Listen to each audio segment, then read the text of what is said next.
Homer led the league in tackles with 85. The deep ball for Darius Prince, and Philadelphia's on the board first.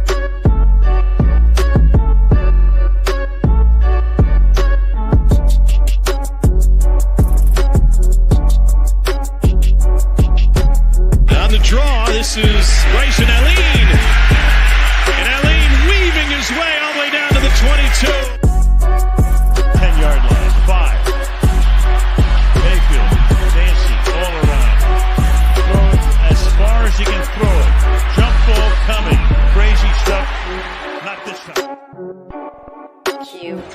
And you want to be a wide receiver. You're going to have to take a little bit of a hit like that as Brown got him in that shoulder, but watch. Those are teeth. Do we have a dentist on staff here?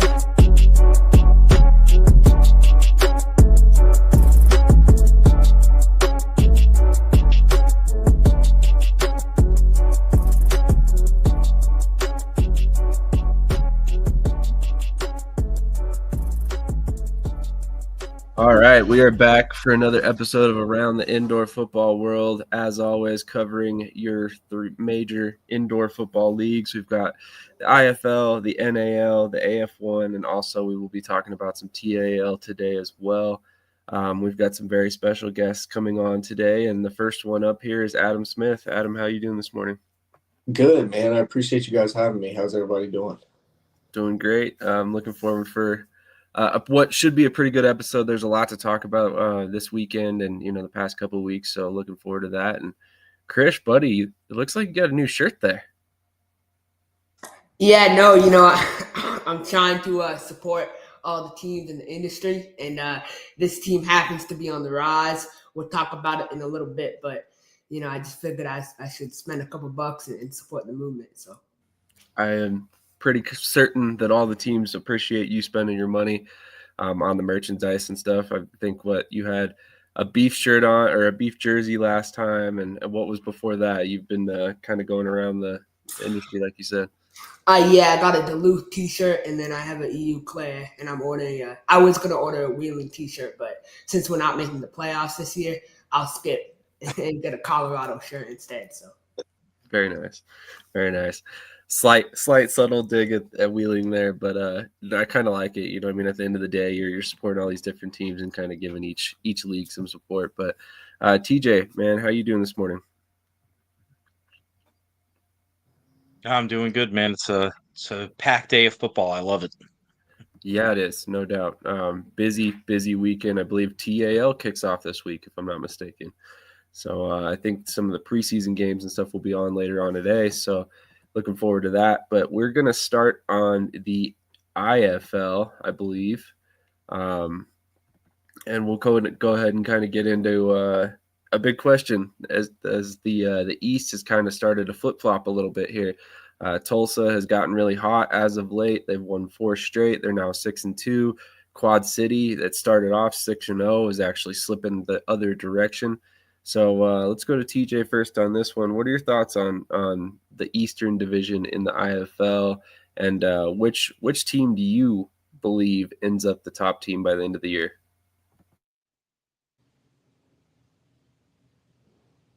Specifically in the East, man, after last night's game, I kind of have to say Tulsa.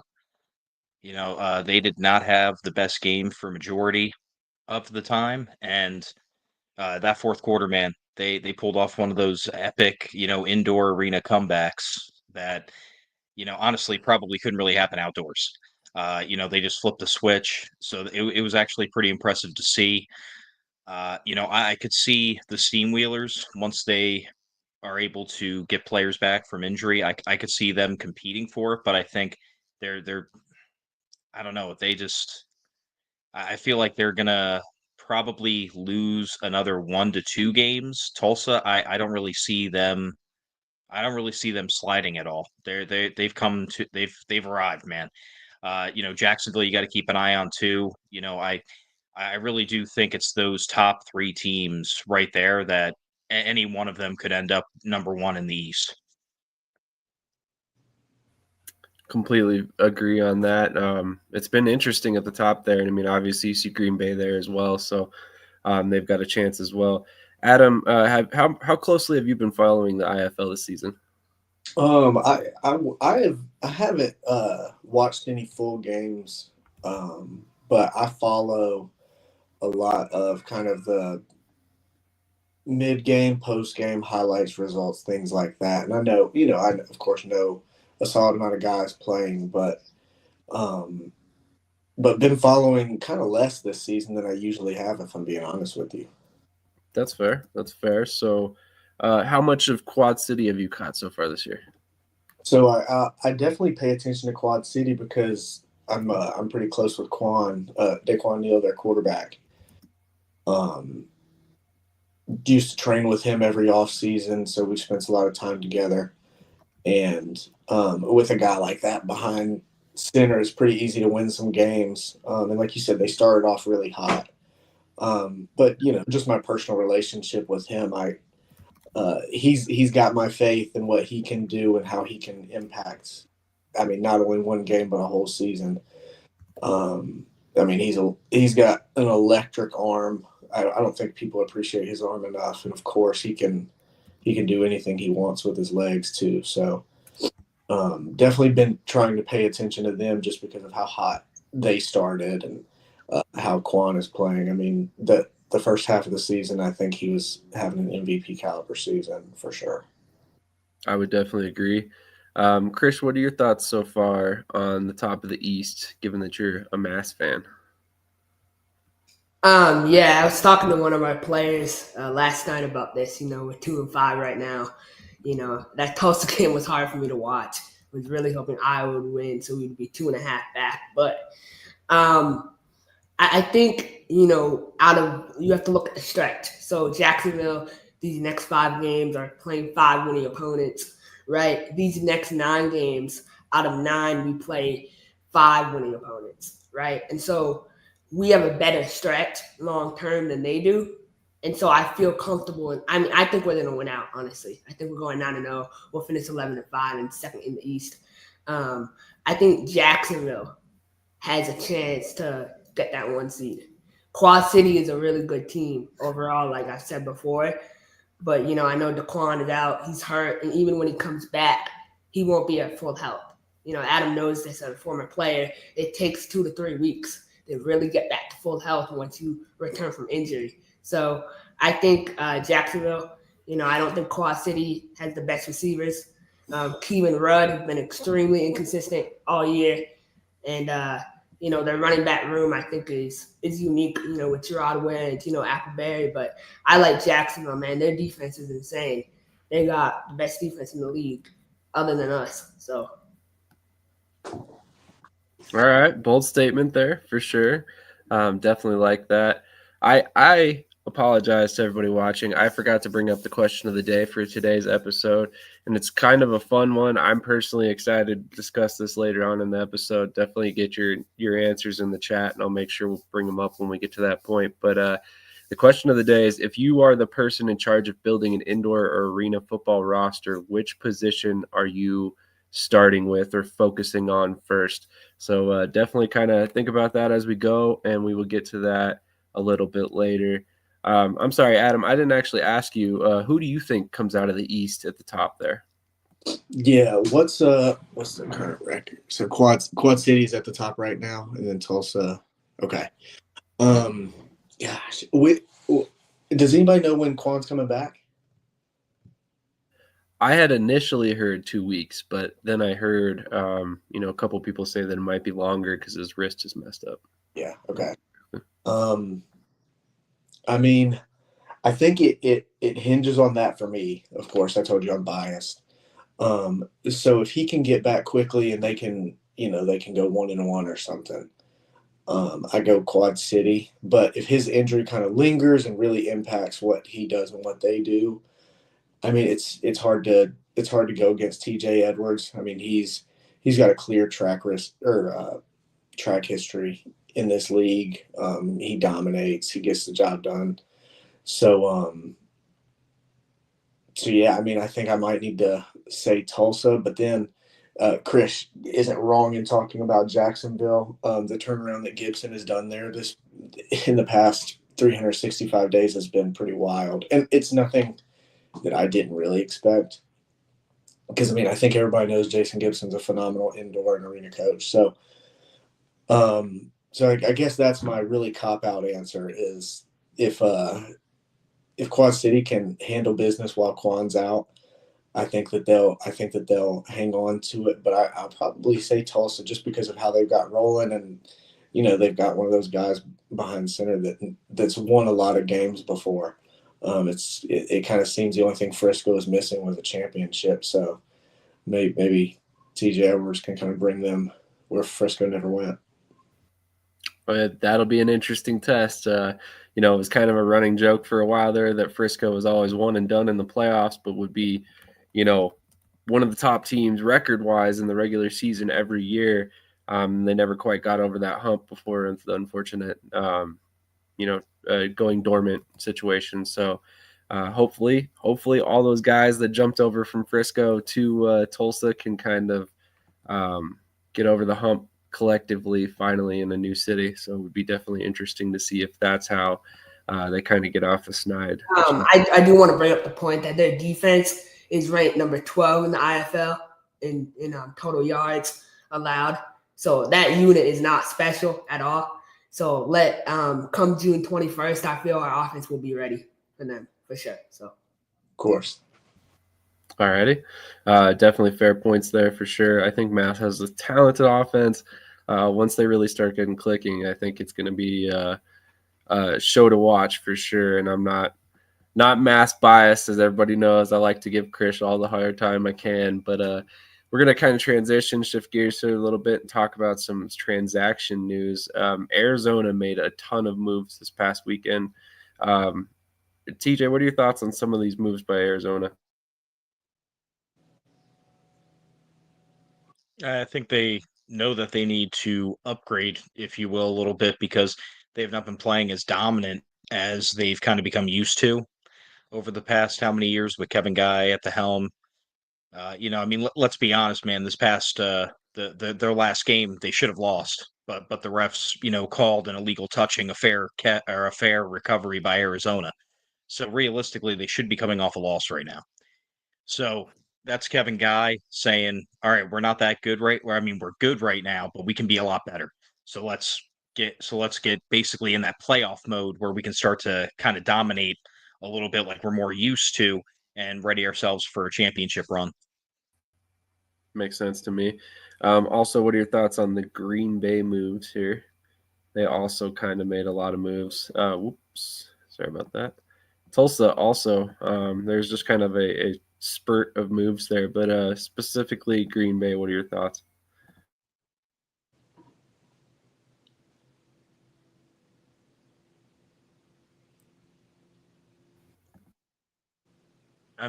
Green Bay, I didn't get a chance to look at the transaction list this week, but just by looking at the list right now, they're definitely trying to bolster up the defensive line.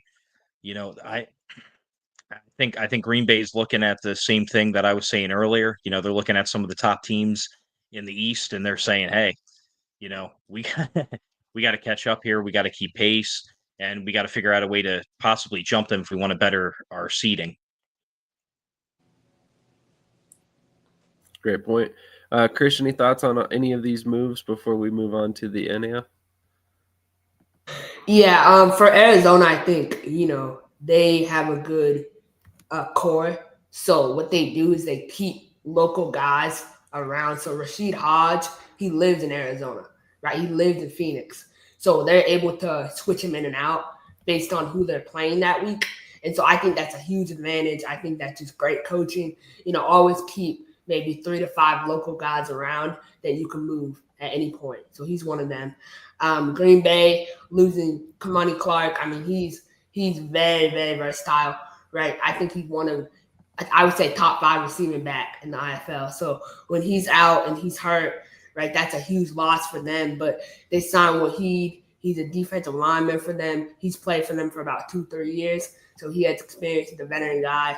Huge move for them. Grant Roach, he played for Iowa in 2017. He's returning. I think that was cool for me to see. He's coming back in the backup And then the big move on the list is Tyler Huff, right? I mean, Jacksonville State last year, right? He, D1 kid, right? He played with our running back Dominic Roberto at Furno so he's a really, really good quarterback, really versatile. I think he's a dual threat. I think, I was telling someone from Jacksonville, he's a younger, faster version of Caleb Barker, right? Caleb Barker not at full health. He took a nasty hit in the third quarter. Last game came up a little, limping a little bit. So it'll be interesting to see. And Tyler Huff is local. He lives in Jacksonville. So, I mean, that's a win-win, getting someone who is just with the CFL, to come in and take that role. So, and fight for that spot. So I'm really excited. And then Vegas and cutting Chu Obano, DB from UFL, just shows how competitive that team is all around. So their secondary is nuts, and it has been all season long, and they've cycled pieces in and out, and somehow it just continues to be one of the best units in the league, in my personal opinion. May not look that way statistics wise, but on paper, probably one of the most talented units by far. Adam, any of these guys on this list kind of pique your curiosity, or anybody you noticed? Let me look. I'm on the phone today or this morning. No, not that I'm seeing it. Sorry, I just covered up my camera for a second. You're good. I don't recognize a ton of the guys. A lot of those guys, with the IFL having the vet rule, so many of those guys are young, and so many of those guys are only played in the IFL. I'm pretty sure I know Brian Smith, if I'm not mistaken. Oh, no, that's not the Brian Smith I know. But, just speaking generally, Kevin Guy's been around a long time, and he knows, every transaction is made because somebody in the office thinks that it's a good move and it's going to get them in a better position for the playoffs or for a championship run, whatever. And now's a good time in the IFL to make those moves because they're sitting, what are they, right past halfway through the regular season? Is that right? Yeah. Yes. I feel like it messes up things in, all professional sports, but I can speak directly to indoor and arena. Like when you got just a few weeks left in the season, then you go making a bunch of moves, it kind of screws things up. And a lot of people go and make those big time signings of guys that were retired, and they make that signing like 1 or 2 weeks before playoffs. But, making these moves right around mid season, it seems like a wake up call where it's like, all right, we're not where we need to be. Let's go make some moves. And there's still enough time to, have those guys really fit into the system and be a part of the team, not just, hey, you're here for our playoff run. It's not, these guys are here for the season. So I think these big moves are a little, sense of urgency. Like let's get what we got. Let's get where we need to get because we're not there yet. Like you had mentioned, Sam. Definitely makes sense. All right, we're going to transition over to the AF1 next, actually. We got a couple different topics coming up. The main one that kind of keeps just kind of bubbling to the surface is, could the Outlaws really leave Billings? And we'll kind of talk about that a little bit more. And then also the change for the playoff format for the AF1. They've moved down to 4 teams from 6. And then we've got a couple other topics like how the uneven amount of games per team is going to affect playoff seeding. But before we get to that, we're going to take a quick commercial break, and we will be right back. I'm just being myself, cool as can be. When I'm being myself, you wish you were me. It's so easy. Get out your own way. It's just so easy.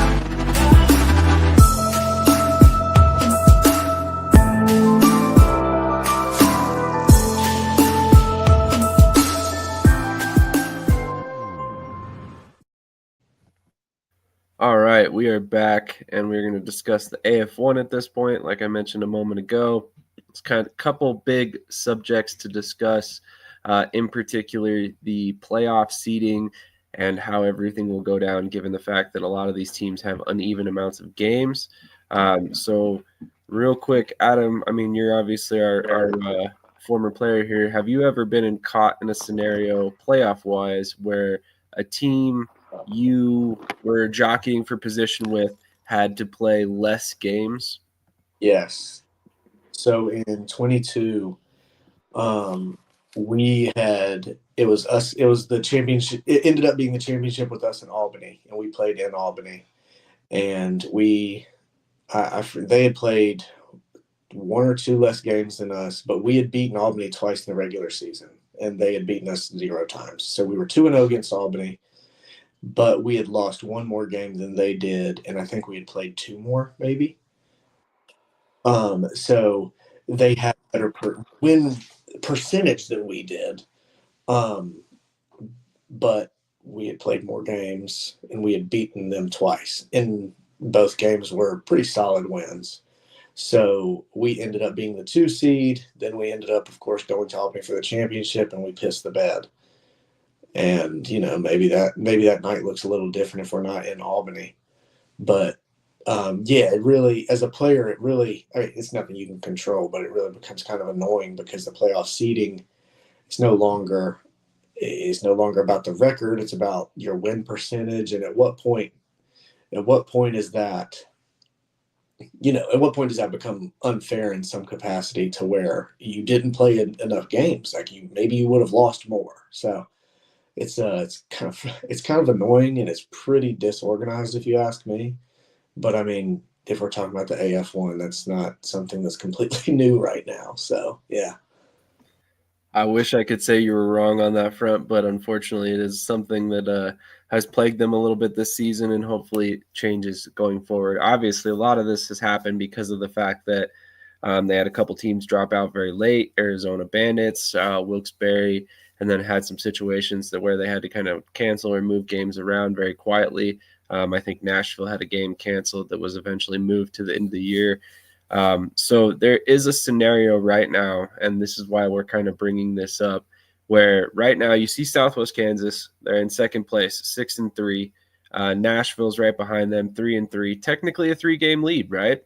Well, the Southwest Kansas Storm only have 3 games left. They're going to have played 12 games total. The Nashville Cats will have played 10 games total, as will Corpus Christi, who is also technically 3 games behind Southwest Kansas right now. The problem with all that math right now is Nashville and Corpus Christi both have 4 games remaining. So technically, if either one of those teams won out the rest of their games, they would finish with a better winning percentage than Southwest Kansas if Southwest Kansas doesn't win out themselves. The only way they can guarantee that they keep the second seed going into the playoffs is if they go in at 9-3, which gives them a 75% win rate, versus I believe it would be 70 right on the dot for Nashville and Corpus if they win out, and they'd be 7-3. So kind of a unique scenario. I wanted to get everybody's opinion on this because right now the AF1's schedule structure, you have Albany, I believe, plays 10 games. You have Nashville and Corpus who play 10 games.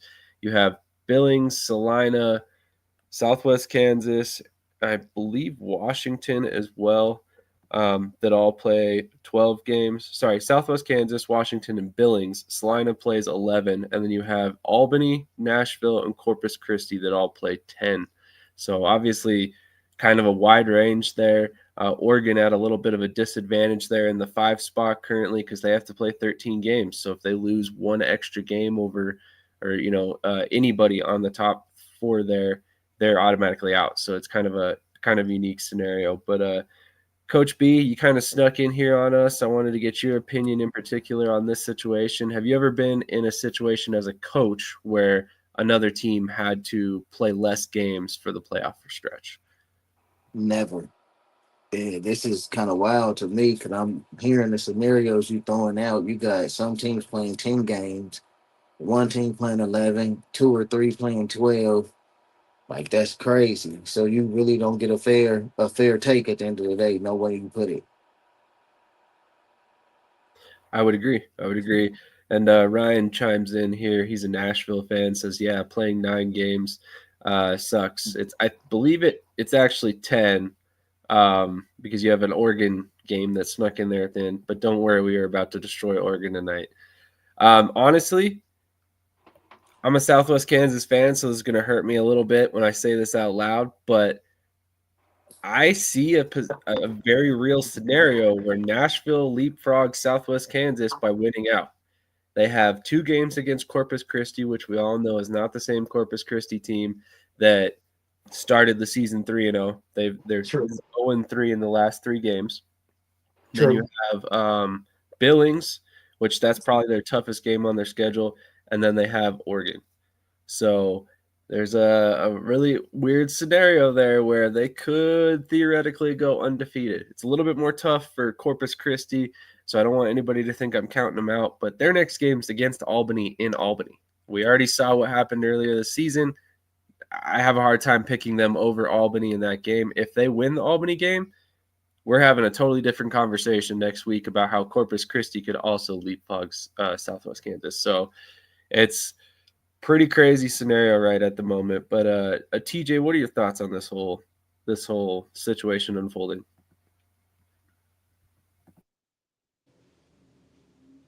Well, firsthand, I've experienced it both as a very close fan and then on staff as well with the Lehigh Valley Steelhawks. You know, the NAL, kind of notorious for always having different number of games. But of course, the year I was with the Steelhawks, we were nowhere near the playoff race, so it didn't really affect us at all. But it definitely adds to just the I guess the overall parity of it, if you will, because like you said, Southwest Kansas, hands down, in my opinion, is the number 2 best team in the AF1. But because of winning percentage, they could technically get leapfrogged. Do I think it affects them straight out making the championship game? No. I think it's really coming down to them in Albany in the championship game. But the kind of the silver lining, I'll say, for the AF1 with this scenario is pretty much the 3 seed through the 6 seed right now in the standings. They all kind of intermingle and play each other multiple times. National and Corpus Christi play twice, and same thing with Oregon and Billings. They play each other twice still to go for the season. So I think you're going to kind of see that help level things out a little bit. But especially sorry, Corpus, but yeah, you face Albany today. I think that's pretty much going to put an end to that one for them. Really, if you ask me, I am nervous about the Cats if I'm the Storm, just because you can never count out our bet and any of his teams. And I kind of expect either Oregon or Billings to leapfrog Corpus Christi, just based on strength of schedule for the rest of the year. Yeah, I could see that as well. Krish, what are your thoughts on this? And then also, if you could finish up with who you believe makes the playoffs, and we'll go around the horn on that one. Yeah, I think Billings is going to win out, honestly. You got a line at quarterback now. I know last week they lost, but I'm not going to say why they lost. I think Southwest played a perfect game, but you could argue that they were 1 DB away from really being able to win that game. But I think Nashville, great team. They added Jaquan Artist, right? One of the best D linemen in the IFL coming over. That D line is stacked, with Shaki Holiness. I mean, Adam knows, man. Shaki was on demon time in 2023. So I just think it's a different breed in Nashville right now. Different team. They got a great quarterback in Tyler Coca, who seems to be more committed to stay in Nashville. I think it sucks, right? Playing uneven games, but you have to do what you have to do, right? I mean, this is not the NFL, right? This is arena football. The budgets are a little tighter, and so sometimes we just got to do what we can do. And so I think it matters to a certain extent, but you got to win. You got to take care of business. You should never rely on other teams to do your business for you. That's a day one mantra of professional football. So my 4 teams haven't changed. Albany, Southwest Kansas, Nashville, and Billings. Those have been my 4 teams this week too. Honestly, I think those are the best 4 teams in the AF1. And I think we'll see Billings. They'll start to show it. Oregon. I like Coach Jones, but that O-line is not ready for the next level of playoff football. And then Southwest with Coach Thomas. That's an interesting team. I think they're, like TJ said, the number 2 best team, but they won't be Albany with the center they have. So that's just the reality. I knew that comment was coming at some point. Adam, who do you have making the playoffs out of the top 4 here?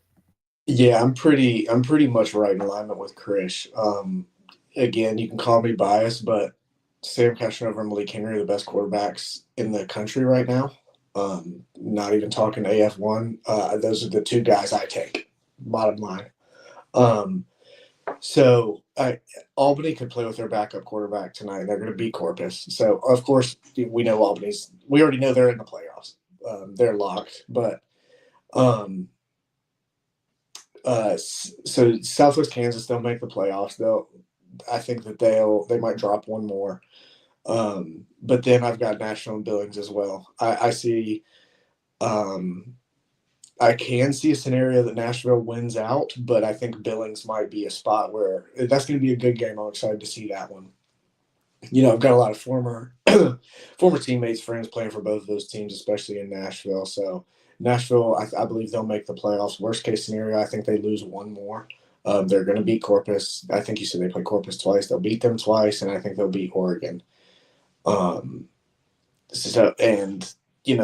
got Malik Henry, Darius Prince, and on the offensive side, and like Krish said, I think that they're like one DB and possibly another guy away from easily being able to win out. They've got a pretty favorable schedule through the rest of the season, and I mean when you've got a guy like Malik that can throw 7 to 10 touchdowns every single weekend, that's what arena football is all about: scoring points and making a couple of key stops. So those are my 4. I've got Albany, Southwest Kansas, Nashville, and Billings, and then it's a race to see who was going to play Billings in who's going to play Albany in the championship.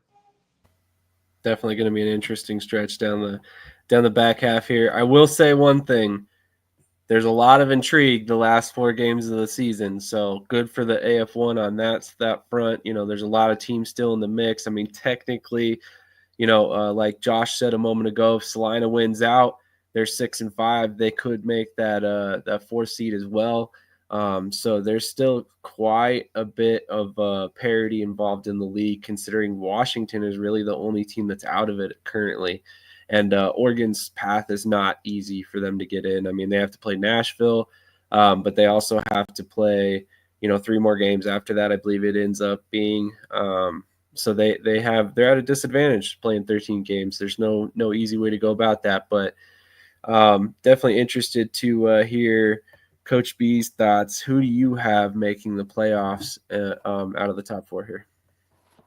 Definitely got to go with Albany. I got to agree with Adam. Like, Sam is probably the best quarterback right now, but don't sleep on Malik. Malik is coming. I think he's getting his footing down in there.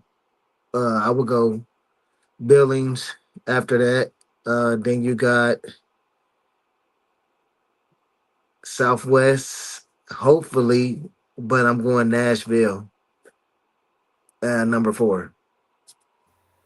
Damn. That would be a pretty crazy scenario if that's how it plays out. TJ, who are your 4 teams? Yeah, my 4 teams are pretty much like most people here. It's Albany, Southwest Kansas, Nashville. I do see Billings sneaking in, but I mean, let's be honest here. Whoever gets the 4 seed is a victory, because your prize is you get to go to Albany. So, again, I see those 4 teams making the playoffs, but I really see it coming down to the top 2 seeds right there in the big game. And I do think if Billings ends up catching that 4 seed, luckily I got to play with Malik for a couple of years. That's an environment he thrives in. He loves being an underdog. He loves crowds going against him. He loves people hating him. I mean, he's used to that. So, just similar to when we went down to Jacksonville for the championship in 23, he had just gotten snubbed for any awards. He didn't get Offensive Player of the Year, didn't get MVP. We knew Sam would get one of them, of course, but we all felt that Malik was pretty snubbed. And, some guys that impacts in a negative way, but that pissed Malik off in a way that he came out and balled. Threw a touchdown on the first play, and then we got it called back, and then he threw a touchdown on the first play again. So I think if Billings ends up in Albany round 1, I think that's going to be a game to watch, just because that is Malik's environment. And then, of course, you've got Prince and you've got Hollis going back to Albany. So it's a really good story, and I think it would be a hell of a game. I would agree. Actually, I think that's realistically, if the league could sit there and just pick their playoff teams, I think that's exactly how it would be seeded. You'd have Nashville and Southwest Kansas as the 2 and the 3, Billings as the 4, so they have to go to Albany and play Albany because the storylines in that game are just, next level. Obviously, Prince and Hollis coming back to Albany, Malik also coming back to Albany technically. So, definitely it would make for a really interesting first round of the playoffs for sure. And then the same thing on the other side with the Southwest Kansas and Nashville. They've played each other twice. Nashville won one, Southwest Kansas won one. So you never know in that game as well. I mean, realistically, either one of those games could go either way. But Ryan brings up a great question here. Could Salina destroy Billings' chance to make the playoffs today? Well, according to Josh Cox here from Rebound Off the Net, he thinks Salina's winning out, which means Salina's going to ruin a lot of playoff seeding if that's the case, because they beat Billings, they would beat Southwest Kansas twice, and then I can't recall their fourth opponent. Josh, if you can remind me, that'd be great. So they could realistically change a lot of fortunes there if they win out. Any final thoughts on the playoff seeding for the AF1 before we move on to the next topic? Perfect. So the next topic at hand for the AF1 is, of course, are the Outlaws as good as Gone and Billings? And the reason we're asking this question again, I know we discussed this last week, but there was a scenario in this past week's game where at some point the Jumbotron got hit by a ball, and I think that kind of caused some malfunctions with it. So throughout the game, they had no score in the arena. And then also it was kind of tough for them to keep the game clock, where the players and coaches could see it easily. So that was kind of a whole scenario. Steven Titus went and voiced his opinion very heavily all over Twitter and other places. So that was one of the things that really kind of brought this back to the forefront. But, I mean, not only could they be gone, where would they go? I mean, so let's start with our resident Billings fan up there in the corner, TJ.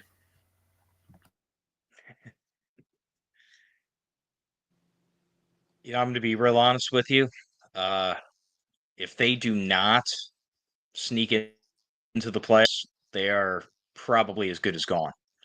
I think this season would be considered just a total and massive failure by Titus's standards.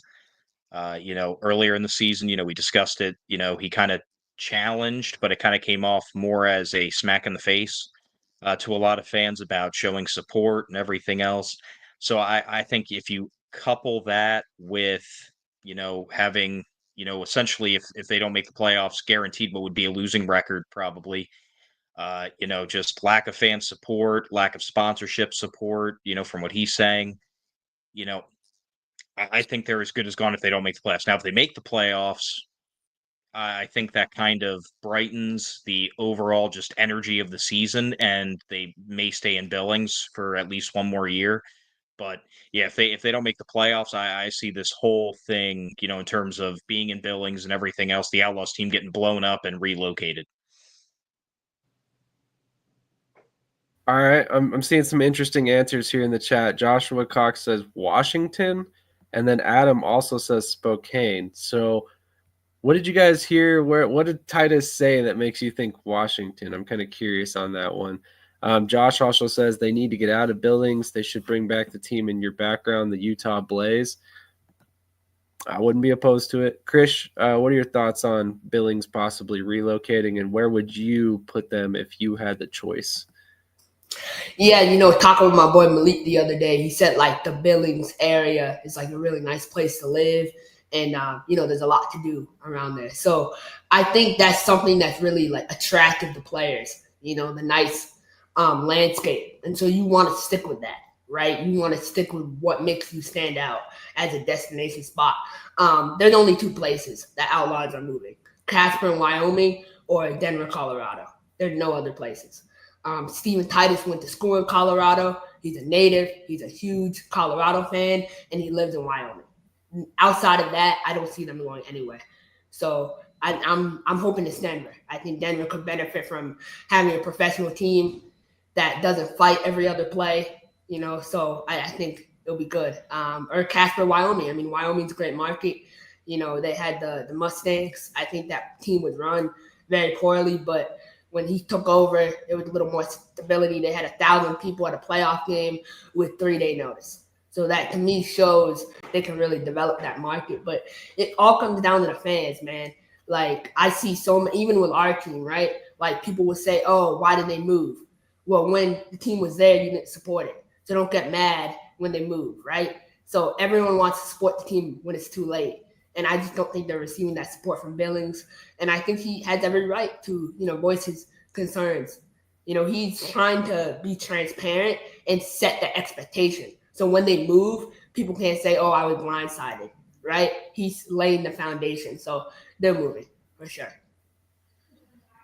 Yeah, I'm kind of leaning that direction at this point. Josh mentions the Colorado crush. I'm a Denver guy. I live about an hour from Denver, so I personally would love that. I'd be curious how Steven Titus would receive me after some of the things we've said about his opinions lately, but I definitely wouldn't mind that at all. I'm sure the Spartans would be a little upset about having another team moving to Denver, though.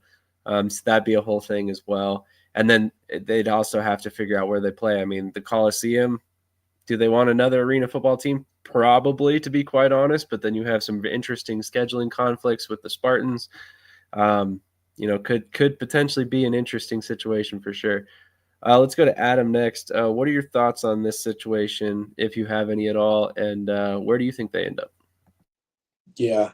I hope first of all, I hope they don't move. I think, like Chris said, Billings is a really cool location. It's like a niche location for arena football. It's not typical. Most guys want to be in the big city. When Atlantic City came to the AFL, like that was huge. But Billings is it's not like that. So I think it's a really cool location. In the past, Billings has had really good support. So when the ownership kind of released a statement asking for help, it's not really a good sign. So I do, like I said, I see them making the playoffs, but making a statement like that, it's very possible that this team goes somewhere else. And just with his possible history in Colorado, I think that that's a very possible location, because we all know that they've had teams there that are supported, or that have been supported in the past. And whatever people are talking about Spokane and Washington, I think that Spokane would be pretty intriguing. I don't know. Again, like you said, Sam, I don't know where that comes from, but I think Spokane would be a pretty cool. I mean, we know arena football works there as well, so it'll be interesting to see. But it's going to suck to see Billings be no longer. I agree. Somewhat of a historic market, right? With the Outlaws and the IFL previously, they came back, and Titus has really kind of built them into a solid brand, and now they're going to potentially move on. I like what Adam says here. He has not held back at all. He is the Billings Outlaw superfan. If anybody's going to pay attention to what's going on with their marketing, their community involvement, it's going to be this man. So he knows exactly what's going on. He says no marketing of the team, no community involvement. And, we'll get to Coach B in here in just a second, which he knows all too well, all of how important all of these things really are. And he says, yes, I have a bad taste in my mouth when it comes to the front office of Billings. this is the problem with making these comments that Stephen Titus said as of late, and kind of in a way blaming Billings for the issues for the Outlaws, because it does alienate some of the fans that really have dedicated a lot of time, effort, energy into this team. They feel like they're being slighted. Their efforts aren't enough, and they're the ones that are having to carry the weight of some of this stuff, which I can understand Titus's side. I can also understand the fan side. I don't necessarily know that anybody's wrong in their opinions on this, but there's kind of got to be a happy medium. Realistically, 1,000-ish fans for Billings when you've got the larger arena, I don't know that that's enough, really. So, Coach B, what are your thoughts on this situation? And I mean, you've been there, you've built teams basically from scratch. How important is marketing? How important is community involvement? Those are your two top things you got to have besides players in a front office and a budget. The 5 things you need is players, a front office that's paid, a budget for the whole team, marketing, and community support. If you don't have that in arena football, you will not last long at all. And I feel like Billings, that's one of the best areas you can have a football team at. I've been up there. I've been around the Outlaws. I've been around the old Billings, you know what I mean? So I know it can work there. It's about these owners have to start putting money into marketing. When you don't put money into marketing, what do you expect when nobody knows you're there? I've known teams that have been around in the city for 4 or 5 years, and still some people still don't know they're there. How is that possible? You know what I mean? You got to spend the money. No matter how you look at it, building a team, your first 3 years, you're not going to make any money. You're going to break even, but it's about building a foundation. That's supposed to be getting that community support, getting the players involved in the community, make sure your marketing is everywhere. Like Tulsa, we go back to Tulsa. They selling out. Almost 18,000 fans. How is that possible, man? And when people say, because every day they see something in their email or coming across their phone on a tweet about the Tulsa Oilers, they doing what they doing. They spending money on marketing. And that's a big deal. When you don't spend money on marketing, you don't spend money on the right staff to go out and do sales and marketing, because you can't have people working off commission. You got to actually pay your people to go do the work. You know what I mean? This is a job. And if you want to be there, you got to build a foundation. You got to have a brick and mortar for people to think you're going to stay. Make them believe that you're a part of that community and you're here to stay.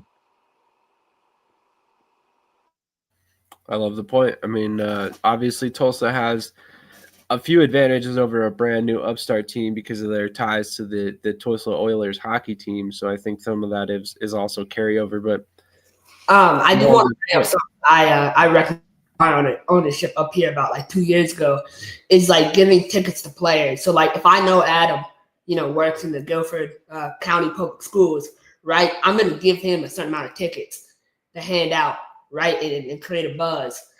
We had a player up here named Sean Lockett, center for Albany, one of the best all time. And he was a teacher up in our area.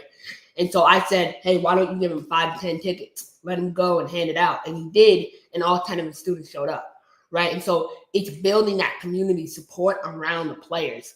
And I don't think owners do enough to do that. Right. Like people in Billings should know who Malik Henry is. They should know who Darius Prince is. And they should market around those 3 players. Couldn't have said it better myself.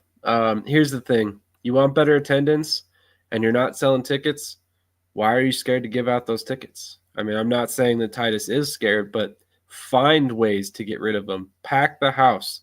If nothing else, appearances for attendance go a long way for sponsorship sales, for everything you can possibly imagine on the back end. So, I mean, like I said, if you're not selling those tickets, you might as well be giving them away. I mean, obviously you don't want to give away too many and kind of you have to find a happy balance there. But at the same time, that's a big arena that's not full, 100% of the time. So I think like what you said there. It's with like the Greensboro Coliseum. Every free ticket they give out, they have to pay a $3 charge. It's a comp charge, right? That's the same thing with the Metro and Billings, right? And so that's the fear, is that adds up over time for extra money. But I think for the first game, like you said, appearance, if I was an owner, man, I'm trying to fill up the first game because that's the first impression. When I saw Billings and they had like 400 people at the first game, it's not a good look, especially a national televised game where the league is trying to go in the next 5 years. That doesn't align. So.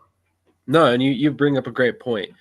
So if there is a cost, I mean, obviously you're eating the fact that you can't sell those tickets while also taking on that cost.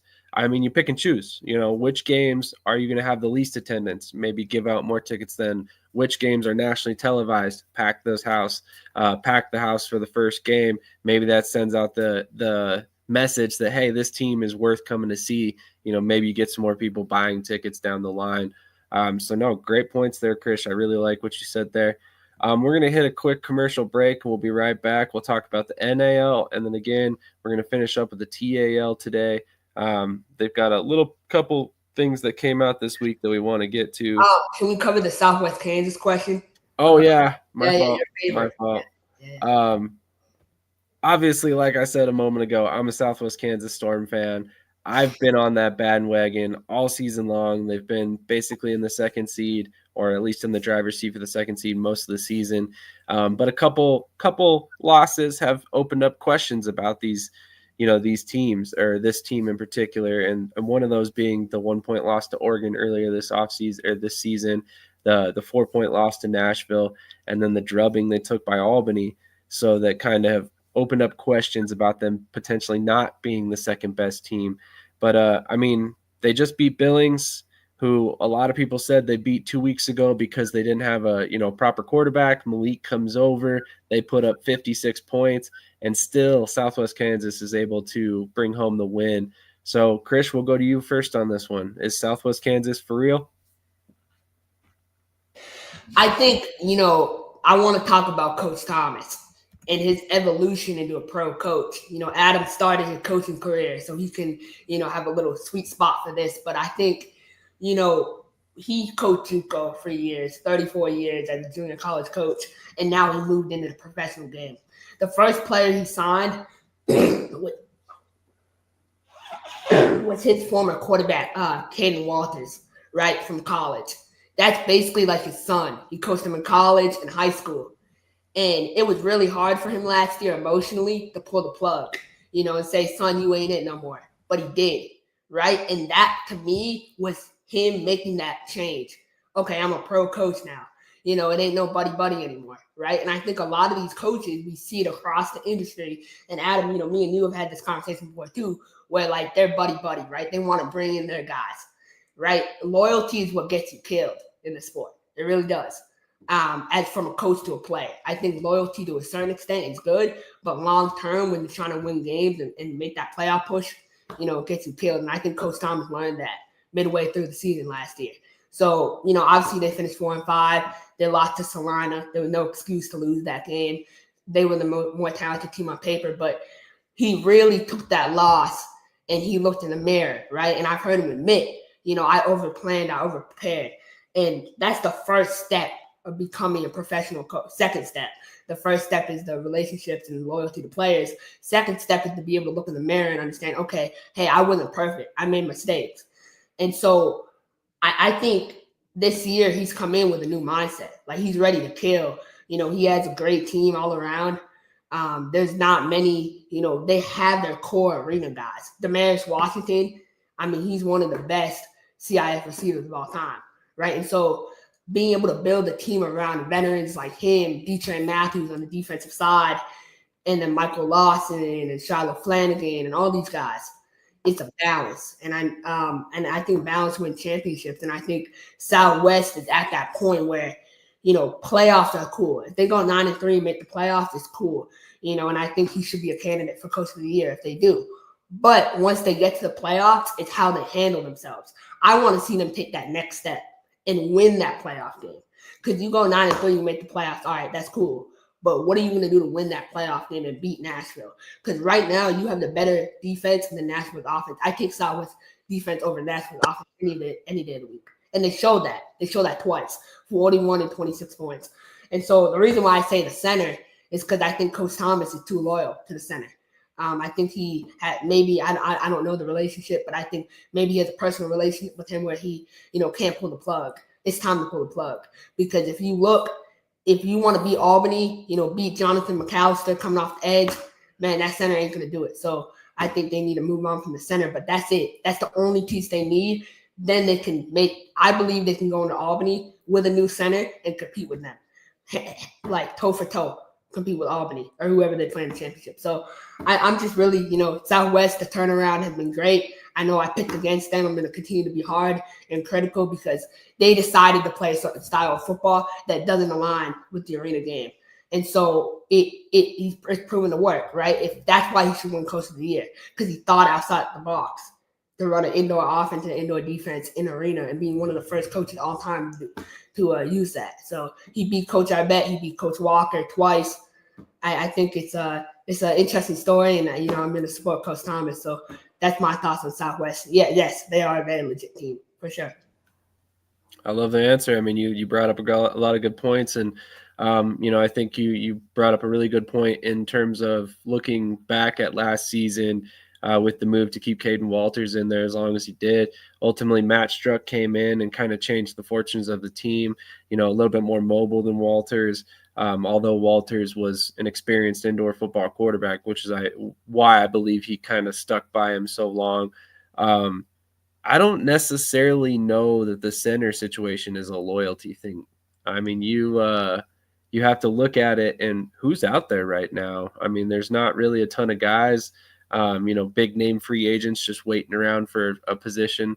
Most of the guys that are really quality players are on rosters right now competing to be in the playoffs in whatever league they may be playing. Right, you can snipe a guy. Nothing is stopping you from going out and sniping a guy from an IFL team or an NAL team. And I know sometimes teams like to be nice. Adam knows, man, in this world, you got to be cold-blooded, right? And so snipe a guy, man. Hey, we have more money. We have a better opportunity. Maybe instead of $250, we'll give you $450, right? So come over and be, part of a winning culture. And so I think there's opportunities to find centers out there. I think you just have to, dig and dig. And like the offensive line market is undersaturated for sure. There's not a lot of good old linemen out there, and even on current teams. So you really have to do your due diligence. But I think with enough hard work and effort, Southwest can find a better center than what they have now. Can't argue that. Adam, it looks like you need to get out of here pretty soon. Why don't you go ahead and give us your opinion on this situation? Then you can get out of here. Yeah. And we can talk in the NAL stuff for a moment too. I'm eager to share my thoughts there. Okay, perfect. A few minutes late, but So is Southwest Kansas real? I think their talent's very real. They've got good players. They're winning football games. I think, like Krish said, their coach is making some difficult decisions to, not cut relationships, but cut relationships out of it. It's like we got to win football games. So, yeah, I think they're real. Do I think they're second best team? I don't know. I am also going to kind of use something Krish talked about. It's where I don't believe that you can be at a very high level in an arena football offense by playing in the shotgun. You are cutting out a massive part of your game, and I don't care how good your quarterback is. I don't care how quick he is with his release. If you can't throw hitches. You can barely throw sails, and those are two of a sail is like bread and butter in arena football, and you can't get it out on time if you're in shotgun. It's difficult, and I don't think you're not going to beat Albany playing in the shotgun because they're too good. Ware is too good. You're not going to beat a guy like Hollis playing in Billings. Like Hollis is going to be able to jump stuff. He's way too smart for that. So I know it sounds very small, but I mean, so many of these dang AF1 teams are playing in the shotgun, and that's not arena football. And arena and indoor are so different, and I didn't know how different it was until the NAL switched over to indoor last year. But I think they're real. Do I think they're a real threat to win the championship? No, not really. And that is not the biggest reason at all. But I think it is a reason that people don't think about enough is you're cutting out your quick game, which if you don't have quick game in arena football, defense becomes much easier. Um, so I think that they're very real. I think that quarterback, Jalen Morton, I think that's his name. I think he's a baller. I actually talked to Sam Castronova. I talked to him about Jalen, and Sam raved about him. He was like, "Dude's a baller." First of all, he's like, he's freaking huge. He's like, once he really gets into this game, he's going to kill people. And he mentioned that he thought he should be outside. So they've definitely got the talent.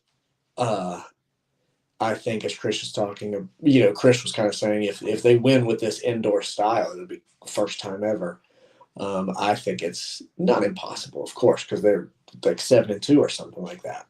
But it's freaking difficult. It's just a different, and from the center perspective, you got to get a different center to play shotgun. So I'm not gonna ramble too much, but I think they're real. I don't think they beat Albany, and maybe they lose to Nashville in the playoffs. Who knows? It's definitely going to be an interesting stretch. Like I said, they've beat Nashville with different quarterbacks, to be fair. Tyler Kolka was not there at the time, and then they've also lost to Nashville with Tyler Kolka by 4 points just a couple weeks ago. And actually the center was a big reason why, as much as I hate to say that. He just got manhandled a lot of the game by their nose tackle. Their nose tackle was kind of just eating his lunch, for lack of a better term. So it did end up causing quite a bit of stir in that game. So, I mean, it's going to be interesting regardless of who ends up in the playoffs or how the seeding works out. That this is going to be one of the most interesting ends to a season, I think, in a long time. TJ, what are your thoughts on this question? Then we'll go ahead and bump over to the NAL. Yeah, I think they're definitely for real. A lot of people want to go back to, the Hail Mary game. I really don't.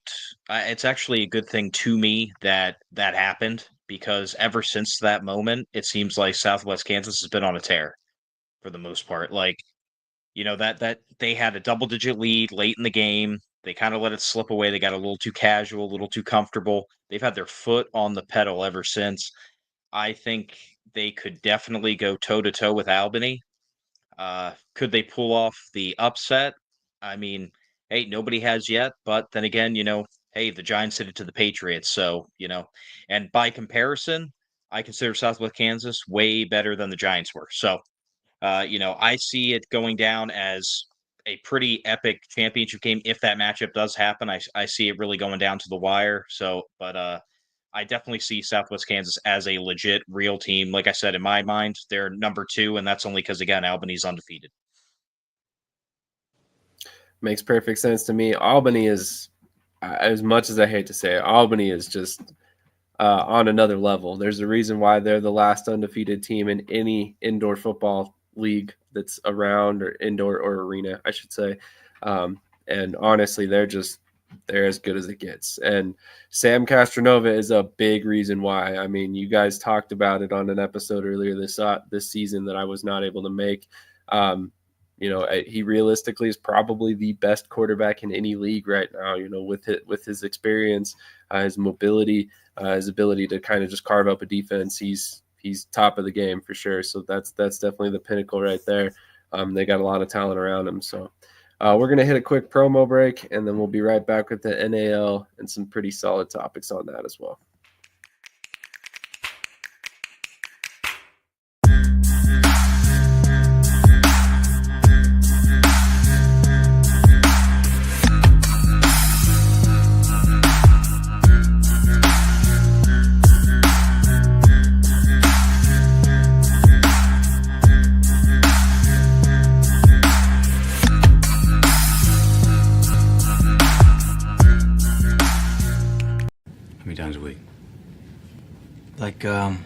Three or four times, maybe. Gotta pump those numbers up. Those are rookie numbers in this racket. That's right. How many times have you shared this stream today? Do us a solid. Share this with your friends if they like indoor football as well, and help us continue to grow this show. I'm very proud of what we've been able to accomplish here, and this is quickly becoming one of the most viewed shows that we have on the network. So if you have not done so already, please go ahead and share that. But there's been a lot of news coming out of Carolina, and that's going to be our first subject of the day. Obviously, we have a very, very knowledgeable guest here this morning that's going to have some opinions on this situation, I imagine. But Carolina's come out and said a lot of things as of late, and actually it seems like they've said more since they went quiet as far as playing games than they have prior. So, as of late, they've mentioned a search for a head coach and a general manager. They've mentioned potentially selling off a 7% stake in ownership. And then I think there was a couple other things where they mentioned they had paid up on all player salaries up to this point. So they're caught up on that, and they're kind of working their way through some of the other debts that the team had left over. So I am encouraged to see some of this news, but Adam, I wanted to go to you first on this one because obviously you have better knowledge of the situation and as it's kind of progressed over the past couple of seasons than the rest of us. So I'll just kind of give you the floor. Yeah. It looks promising, but if I'm being honest, it pisses me off. They've paid players. There are many staff members from even the 24 season that are owed thousands of dollars. So debts are not paid. The debts are not paid off as they're putting off. And I will be very clear. Brandon Agrone and John Kane did so many things to keep that organization alive. I know that a lot of the blame is probably going to be placed on John Kane because he was the majority owner the last 2 years, if we're being honest. But I'm not going to really throw a bunch of names out. But John was not in a position, or was put in a position he didn't want to be in, and a position he didn't expect to be in. So things didn't really unfold the way that he expected. Right now, it feels that there is a lot of stuff being said that is just trying to look good. But at the end of the day, the team's going to have to move.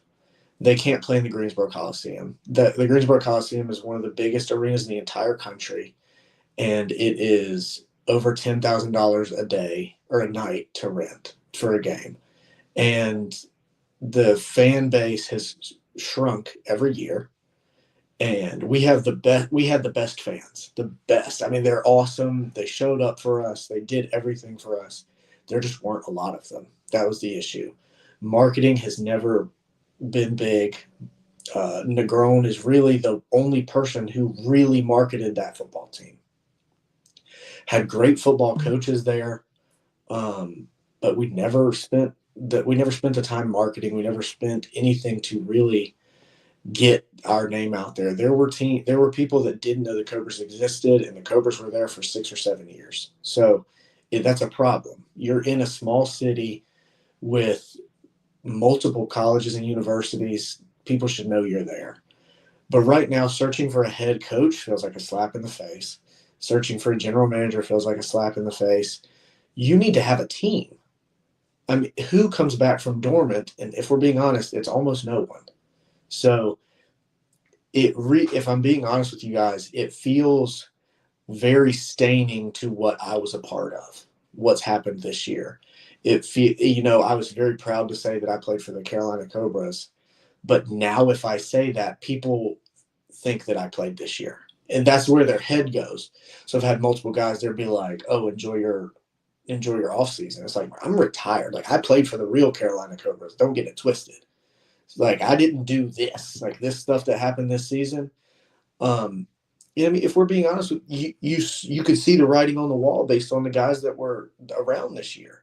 There were some good players, but then there were some not good players. There were some guys that didn't deserve to be on a professional football team roster.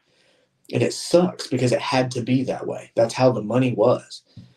And I mean, I could talk for a long time about this, but overall, it's just the Cobras aren't the Cobras. And I don't think they're ever going to be again if they come back. So they like I said, they'll have to move locations. Winston-Salem is not far away. It's got an arena that they've housed an arena team, but it's not really a great arena for arena football. They've got some low-level hockey team there. that gets pretty good support. And I think them talking about being the team of the Carolinas hints at the fact that maybe they're thinking about moving to Florence, South Carolina. But it feels like we're holding on to something for not a real good reason, because right now I don't know who is pulling strings and who is technically in charge. There are some people that I think don't want to be a part of it anymore, and there are some people that I think want to be a part of it that don't deserve to be a part of it. So I feel like I was pretty much a lifer for the Cobras. I was there for 4 or 5 years. I was around for longer than some of the owners. So it upsets me to see some people ruining what used to be great and making us look like we were low level and not in a championship almost every year. So I'll cut it there for a moment.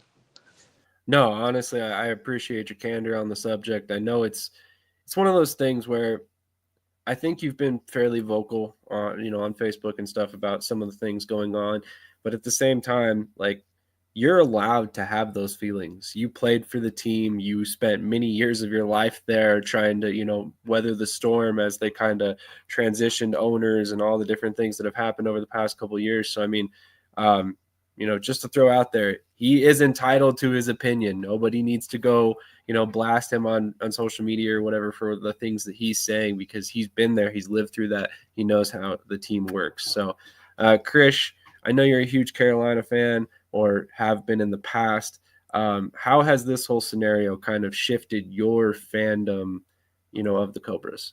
And Adam, if you need to get out of here, man, feel free. Completely understand that you've got some time constraints as well.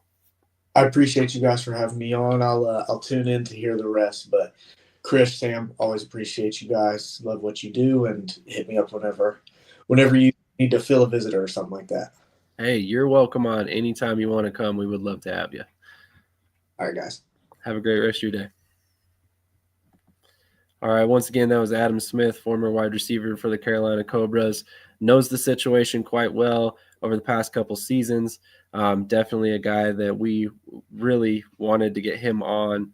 Coach Negron tuning in. He says he's still got one great kick return in there for me, number 4. So you never know. Coach Negron's a hell of a recruiter. Maybe we see Adam Smith come back for a championship run with the Beef or something down the line. That'd be interesting. But Krish, go ahead, take us away. Yeah, I was a fan of the Carolina Cobras when Coach Negron was involved, right? And we had constant professionals like Adam Smith, Naquan Murray among them, like guys who handled themselves in the community. Like Adam said, the players this year, no shot at them, but like a lot of them weren't pro guys. That's just reality. He's right, so who's pulling the strings is Theron Davis, president of the Cobras. He's the one putting out all the statements. I don't know how long he's been involved. We don't really know a lot about him. He's one of those people, right? Like when you talk to them, they think they should automatically be respected, right? They haven't shown you any credentials, because their name, you don't have to question them. So he said he had the plan. We should believe him, right? Kind of like a cult leader. But I just, for me, I think I think it's like it's crazy, man. I mean, it really, like, it sucks, to watch a brand I once loved, be put through this, right? And so, I think the statements are saving them and, saving their ass, saving the NAL, right? We'll talk about the NAL later. I'm sorry, Ricky Burtz and all my NAL guys, like, you're about to get it today. But no, I just think I love my Cobras, man. It's just so sad, but we're moving, and if we move, I hope we move to South Carolina, or a new market, like Adam said. Leave the past in the past, man. Move forward. You got a strong fan base. You got a lot of people that care, right? You have a strong fan base, but you don't have a how should I say, a numbers fan base, right? You don't have a sustainable fan base long-term in Greensboro. You need to build in another market like Winston-Salem. I think Winston-Salem would be amazing. But no, I mean, Coach Negron did everything for that team. And the way that organization put out statements in the beginning, trying to say previous leadership, previous management, and trying to throw shots at him, man, like that's disgraceful. That really is, because Coach McGrone is the man, he's always my man, and I feel disrespected for him, right, when I see that. So he's a boss, and I really hope they're able to find a new home, whether it's in the NAL or whether it's wherever. But I don't trust anything Theron Davis says, anything, until I see it. I think that's fair. I mean, I would caution that you might want to tone it back a little bit on the cult leader reference there. We do not think Theron Davis is a cult leader. We are not. Just so we're all clear, that is a little bit of a crazy statement there. But I think when you're in a situation like this and you take over a team that has gone dormant, I think it's right for the fan base to be like, prove it. You guys walked in and kind of had a rough situation to end out a team that's been very established, one of the stalwarts of indoor football over the past couple of seasons. And now they are taking a step back, stepping away from football for a little while. So it's a situation where I think that a lot of what they're saying makes sense. But it depends on how you execute it. Obviously you need more financial backing to make it work. So obviously it makes sense that they're looking to sell off a stake. It also makes sense that you're trying to brand yourself as the team of the Carolinas to hopefully draw fans from South Carolina and North Carolina. But I think you need to find a little bit more central location if that's possible. I mean, I'm not super familiar with the arenas that would fit a team in Carolina that you could potentially move closer to the South Carolina border. But I think that's kind of necessary. And then I think you really need to just explore every option for relocation. I mean, whether it's Winston-Salem or it's, somewhere else in Greensboro, or it's in South Carolina, or, wherever it may be, whatever the best financial option for the team that still presents an option for you to get backing from the fans, I think is important to explore. TJ, what are your thoughts on this situation? And then we'll kind of move on to your topic for this week. Yeah, I mean, honestly, it gets me really just really angry. This is why people always focus on, the quote unquote dark side of arena and indoor football. This is why you get the negative mantra of the sport, because you have teams like this. And they come out, they make a big statement like, hey, we got everyone paid, blah blah blah. It's like, congratulations, it's something you should have already done when the timing was right, not when everyone got on your back about it. you know, I think the fact that they're already out there, talking about coming back, and they still have certain debts owed, that's just ridiculous. I don't think they should be allowed back in the league, any league, period, until there is some kind of, paper statements, factual things saying, hey, we don't owe any money.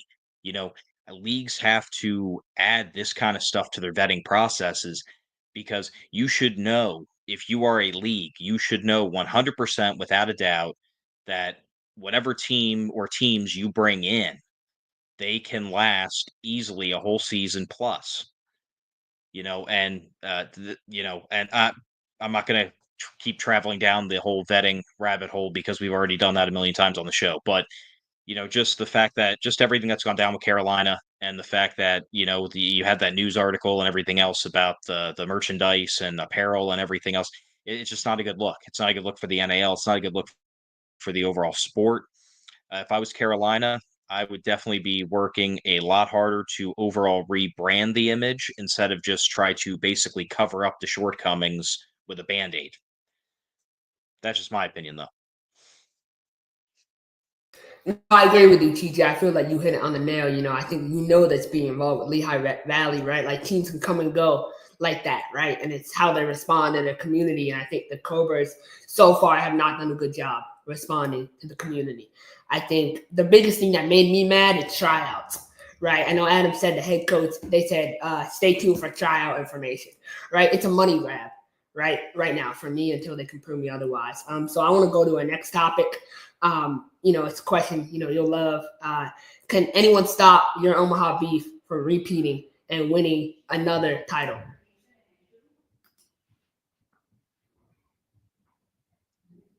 Hell no. They're getting that. They're getting that back to back, baby, in the NAL.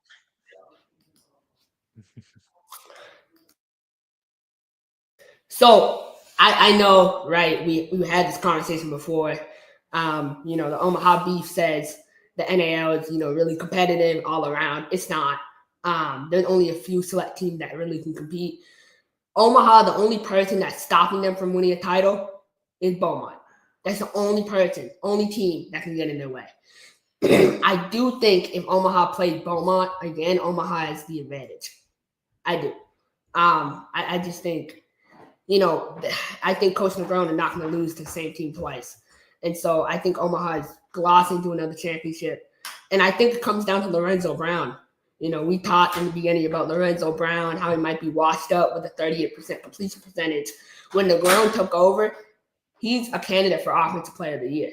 If you look at his numbers, right, 17 total touchdowns, 1 interception, he's played amazing.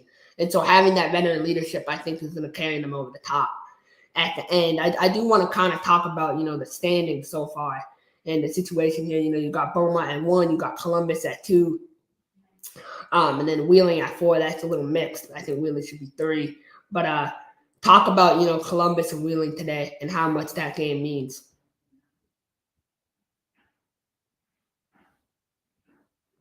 I mean, it's huge. It has heavy playoff implications, especially with everything, going on with Shreveport. I could easily see if Wheeling, and I actually pick them to win today, just because I feel like they're starting to pick up some steam here. If they can get a win today against Columbus, that would be huge. Now, again, they've played, a different amount of games, but I think if Wheeling beats Columbus today, which I think they're fully capable of with the way they've been playing, especially as of late, that could really shake things up. It would really, really make it a must watch down the stretch the last couple weeks of this NAL season to see which one of those teams maybe are able to leapfrog one another, or if you're Columbus, hold off, Wheeling and Shreveport in the standings. I think this game is huge. Coach B, I kind of want to get your thoughts on what you think. I think, man, honestly, Omaha is the team to beat. But like you said, Beaumont is the only team I think that can beat them. And that is a game that you will want to see. That's the championship you want to see. Going back to what you said, Chris, I don't think it is really any good competition in the NAL besides Beaumont. Carolina tries to break on the fight, but they just not there yet. I don't think they're able to compete with those other teams like that nationally.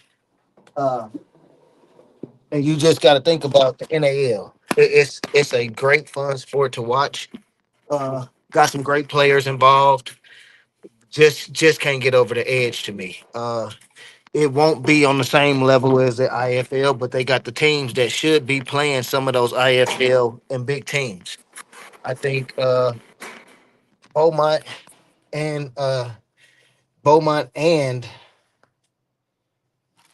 Omaha should be in a different league, but that's neither here nor there.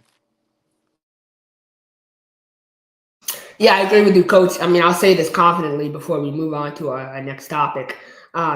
And this is no disrespect to Ricky Burtz and Coach Negron, but if they were in the IFL, and I understand why they don't move to the IFL, so I'm not saying they should move to the IFL, but if they were in the IFL, they would not make it out of the Eastern Conference. They would not. That's just a fact. We would probably beat them by a good 30, 35 points. So. Here we go again. This talk of how good Mass is at 2-5. But that's okay. That's okay. We get it. Omaha would beat Mass by 20. Some people here who will remain nameless are wearing teal-colored glasses. That's all I'm going to say. I'm just kidding. Mass is a great team. Honestly, much more talented than their record. So I can't fault them entirely for thinking that they would beat most teams. But I'm glad that I got back just in time to kind of cap off this subject, because I think if any team can do it, it's going to be Beaumont. But I think Beaumont showed some chinks in their armor this past weekend, and there's a reason why they are no longer undefeated. So that's one of the things that you have to consider when you're moving forward. The Beef have lost one game in the last 3 seasons. So I mean, at that point, you have to kind of lean toward them in any scenario, even if Beaumont has beat them in the past. So it's going to be an interesting situation moving forward. I definitely don't have a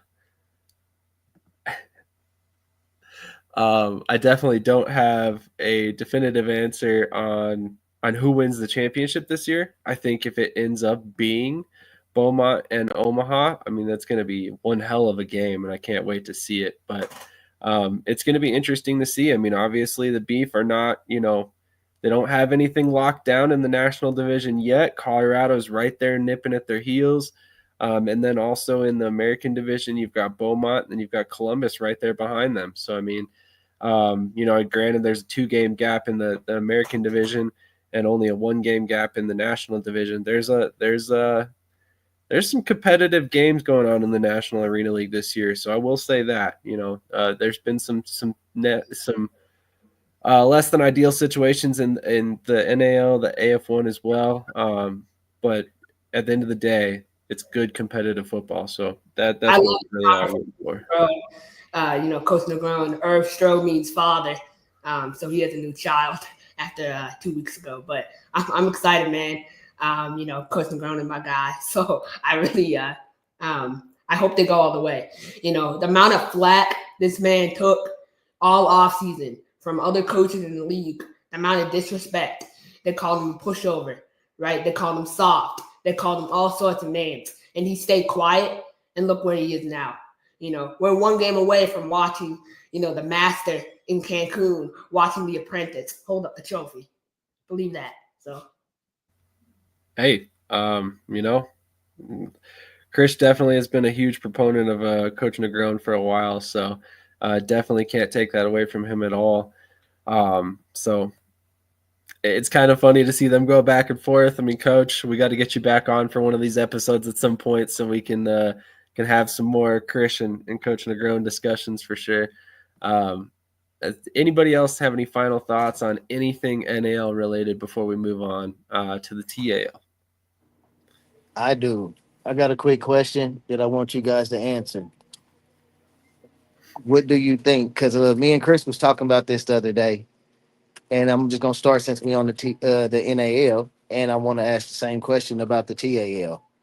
What do you think the stability of the lead is, and how long do you think it will last? Will we add more teams to the NAL, or we will lose teams? In terms of the teams that are in the league currently, I don't actually see the NAL losing any of them. I could see a situation where maybe Shreveport doesn't come back, maybe, but I actually see a situation where maybe some former NAL teams come back, or maybe there's a scenario where maybe even get some AF1 teams to jump over to the NAL. It just depends on the package and what it looks like for them financially to make that move. There are a lot of regional teams that are separated by league names currently, which I think, we might be overdue for another massive realignment, as much as I hate to say it. So it'll be interesting to see how teams shake out over the next couple off seasons, because honestly, I think there's still going to be quite a bit of movement as these leagues kind of stabilize and try to find their foundational teams. So it's going to be a very interesting off season, but I actually don't see them losing any more teams currently. But I'll kick it over to TJ and Krish.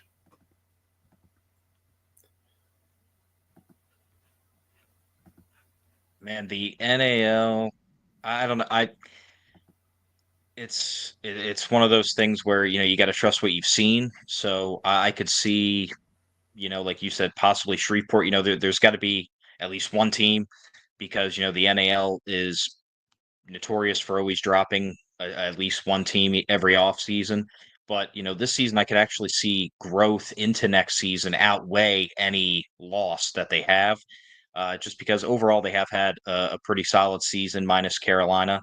So I could definitely see some teams, like Sam said, maybe, a team or two from the AF1 jumping over, or maybe an old team that, is going to pull one of those kind of, coming back finally from a hiatus. But yeah, I think I know one thing guaranteed is the NAL is definitely in the best spot and situation that they've been in probably a couple of years.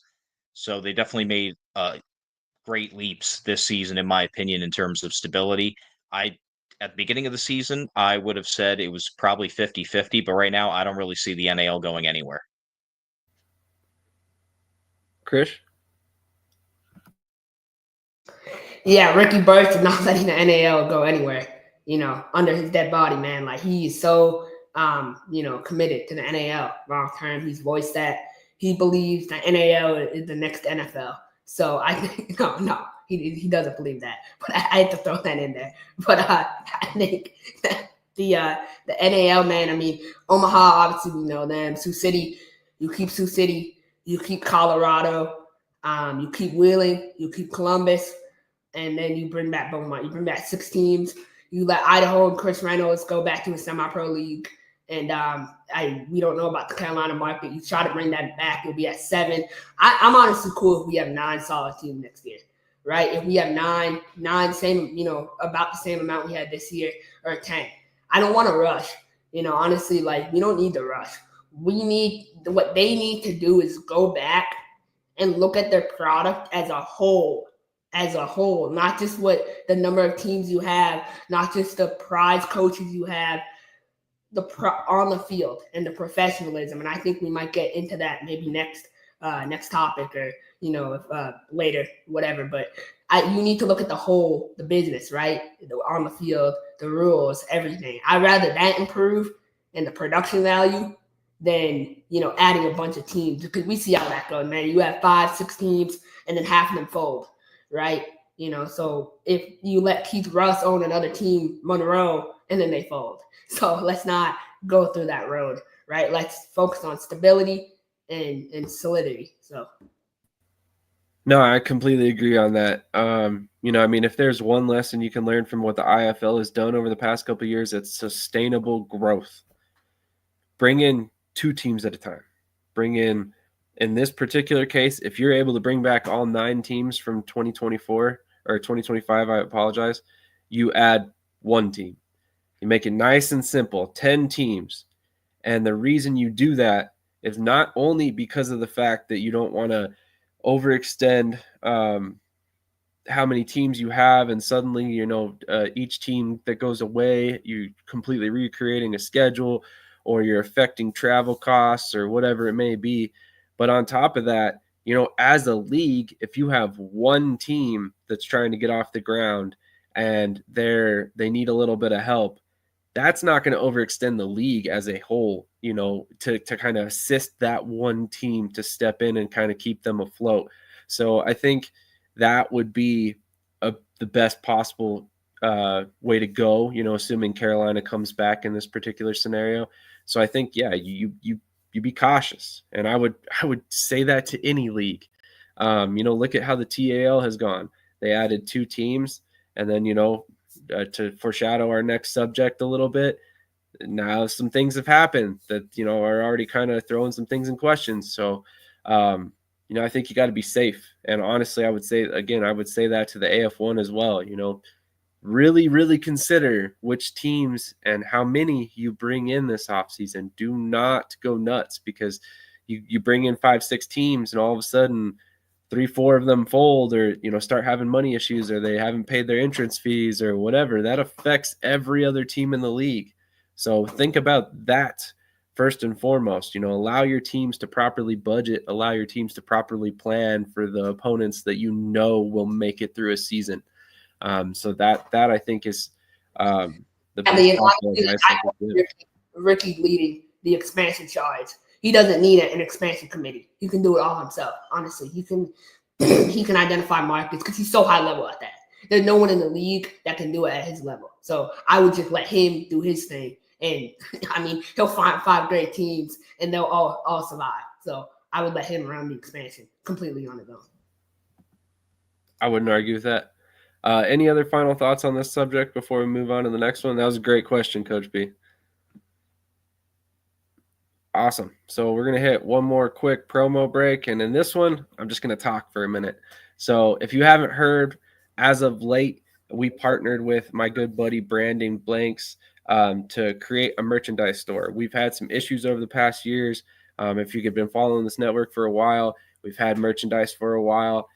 We've had trouble getting it to fans in terms of the way we were taking in the financial side of things. So we've kind of streamlined that process. At this point, all of our merch is available at brandingblanks.com. You can literally go click on their clothing lines and you'll see the Shady Sports Network line. And now we've got some new clothing out. Not only do we have our classic OG shirts that just have the logo and then the website on the back, but we also have beanies, hoodies. We also have 2 different kinds of hats, snapbacks and flex fit, whichever you prefer. And then also Fantasy Reports now has a lineup of shirts as well. So if you really want to support this network, you got a couple bucks in your pocket, you want to go get a new t-shirt, a new hoodie, something like that, go check out brandingblanks.com /Shady Sports and check out our lineup today. That is honestly the best possible way to support this network because that is quick, easy profit for us. We don't even actually handle the shipping or anything. It goes straight from Branding Blanks to you guys. Great company. Also, if you're looking to get any custom merch done, I would highly recommend checking them out. So, can we talk about one more thing with the NAL before we move on? Can we talk about the Shreveport situation for a sec? Go for it. So obviously, as the NAL saw, right, Shreveport had been a mess, complete mess. Guys haven't been paid in 4 weeks. No food vouchers handed out in the last 3 weeks. So it's a lot of bad things and it's poor. Obviously, the NAL won't address this publicly, right? They'll try to hide it, and Shreveport will try to hide it too. But tonight, the Dallas Falcons are going to be playing at the Shreveport team. I saw that. I was on my phone. I look at the NAL transactions. All these media people say they look at transactions. I look at them every 2 hours.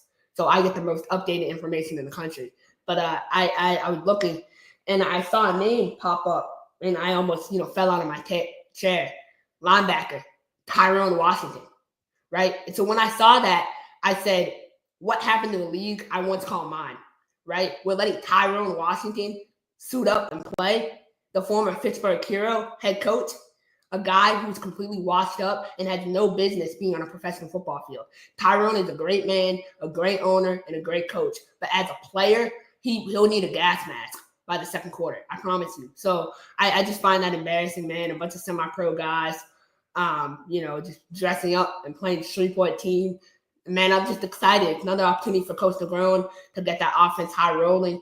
And Keith Russ, man, the NAL, I think the NAL knew the risk associated with letting him own a team. I really think it's hard for me to look at that and say they did not look and say there's some risk of letting Keith Russ own a professional franchise again. I know there's other owners. Richard Rogers, CEO and president of the team, right? He played at Arkansas. He's a complete liar. And I knew he was a complete liar because he went on a podcast before the season and he said he went to Arkansas between 2007 and 2009. And he played for Bill Parcells. I'm a Patriots fan. Bill Parcells was our head coach, right? Dallas Cowboys head coach at that time. So I knew he was a liar.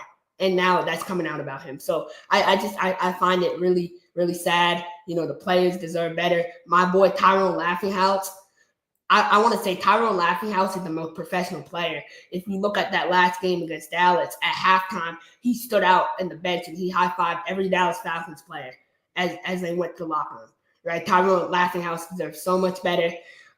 It's just in the fight. The NAL is fighting. They need to do something, man. I was talking to a vet coach the other night and I said, someone's going to die one of these days. It's really that bad. Because if the fight, I mean, I know you say no now, but you don't know these guys, man. The fights, I mean, Kyle Lester's a strong dude.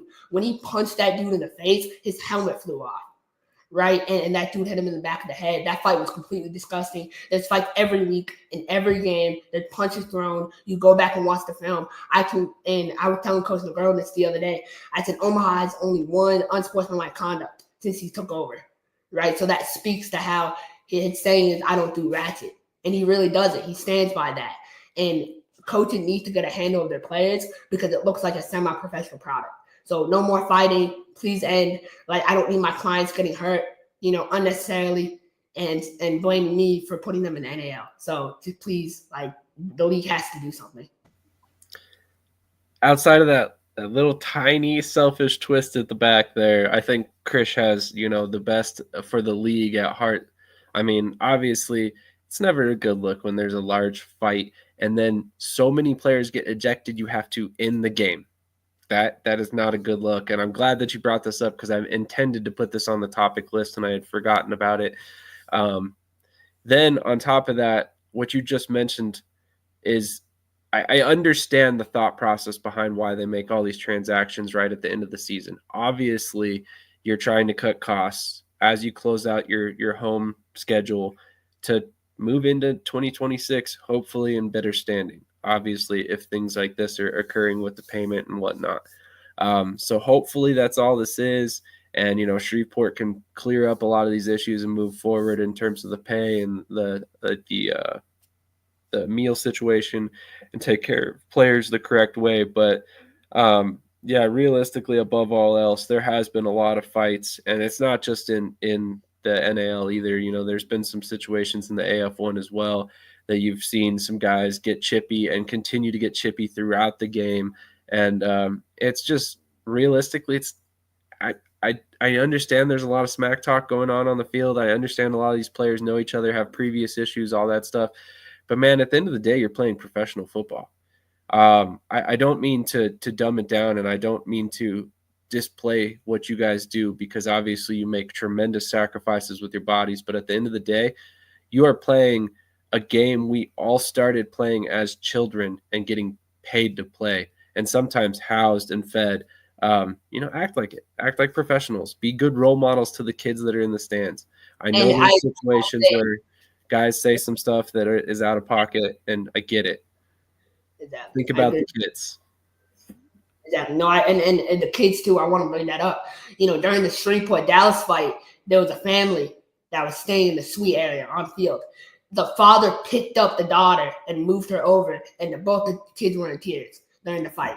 And I said, this is the tormentation that Keith Russ and his ownership group has put these poor kids through. Like, this is just so sad that kids have to see this. Because then, communities are not going to back you.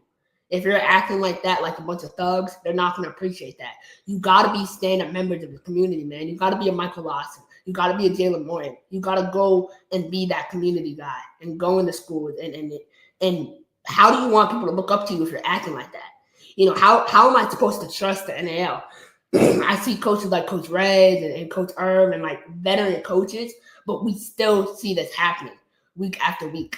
And so it's just, you got to have a handle on your players, man. You got to be professionals because it doesn't look like professionals. And tonight, a bunch of those Shreveport guys are going to say they're professionals. They're probably not getting paid.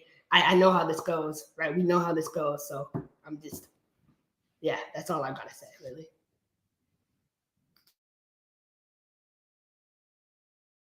Sorry about that. I'd be curious to hear, and I've never heard, is there a minimum pay in the NAL currently? So I was under the impression that the minimum pay was $300, right? I was under that impression because I was told, by a source, like before the season started, $300 standard. And then I got a call from one of my clients telling me, oh yeah, my check came out to $115 and my teammate's check came out to $65. I bet you can't imagine what team that is. Not like the cheapest owner in the league, but I think I just was shocked. The guys can't survive off of making $100 a week, right? That's just not possible. Like $100 a week is criminal, right? You can make that playing Fortnite, right? So it's just I think honestly the league needs to the $100. Like no one can survive off $100. So yeah, I do want a set answer on what the pay is because I know it's not 300. So I want a set answer on what the minimum pay is. Yeah, I would agree. I'd be curious. TJ, any thoughts on any of that situation Chris just spoke on, the fight, the professionalism, all that?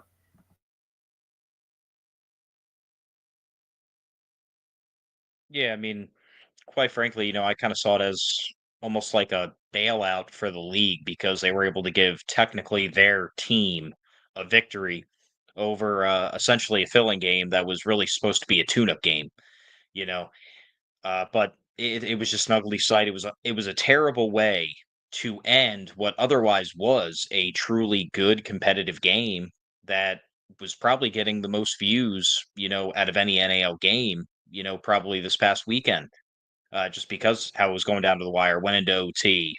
Dallas really came out and they brought it. And Shreveport kind of seemed like, they were just they came in expecting to win easily. But by the time they figured out, okay, Dallas came to play, now we're down double digits. And it was just, like I said, man, I was looking forward to a great overtime ending, no matter who won. But that was just a lackluster way to win the game, for them. And it was just it honestly it left me angry turning the game off because it was just like that was just so lackluster. Just it was just a horrible way to end the game.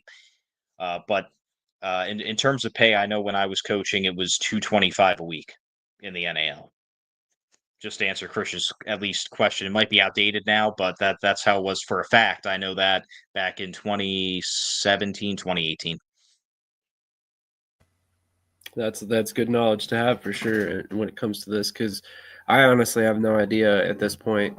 I have never heard a minimum since they switched over and the CIF teams came over and stuff like that. So I would imagine some things have changed since when you coached in the league, but I'm also not positive of that. So if anybody in the NAL is watching and wants to give us an answer on that, we would greatly appreciate it.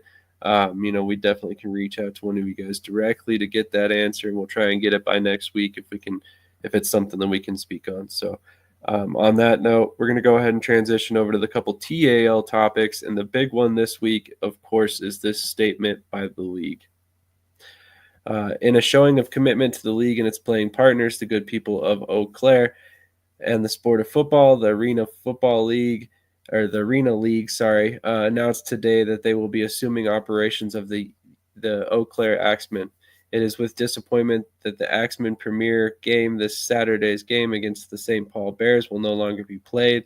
The team will, however, begin regular season play on May 31st with the team's first ever road trip to visit the Hot Springs Wise Guys in Arkansas, and then returning home for its first ever game in Eau Claire the following week. League president and CEO Jeff Holmes, and also owner of the Woo, had this to say: "We have believed in the community of Eau Claire and have enjoyed a great working relationship with the management of the Sonotag Center for over a year now, and we look forward to hosting a remarkable season." The news comes within hours of Sonotag Center terminating the arena lease with the team due to previous team ownership's breach of lease. We are pleased as a league to have the structure to take the Axemen and propel the team forward, stated Hall of Famer and League Commissioner Tim Brown.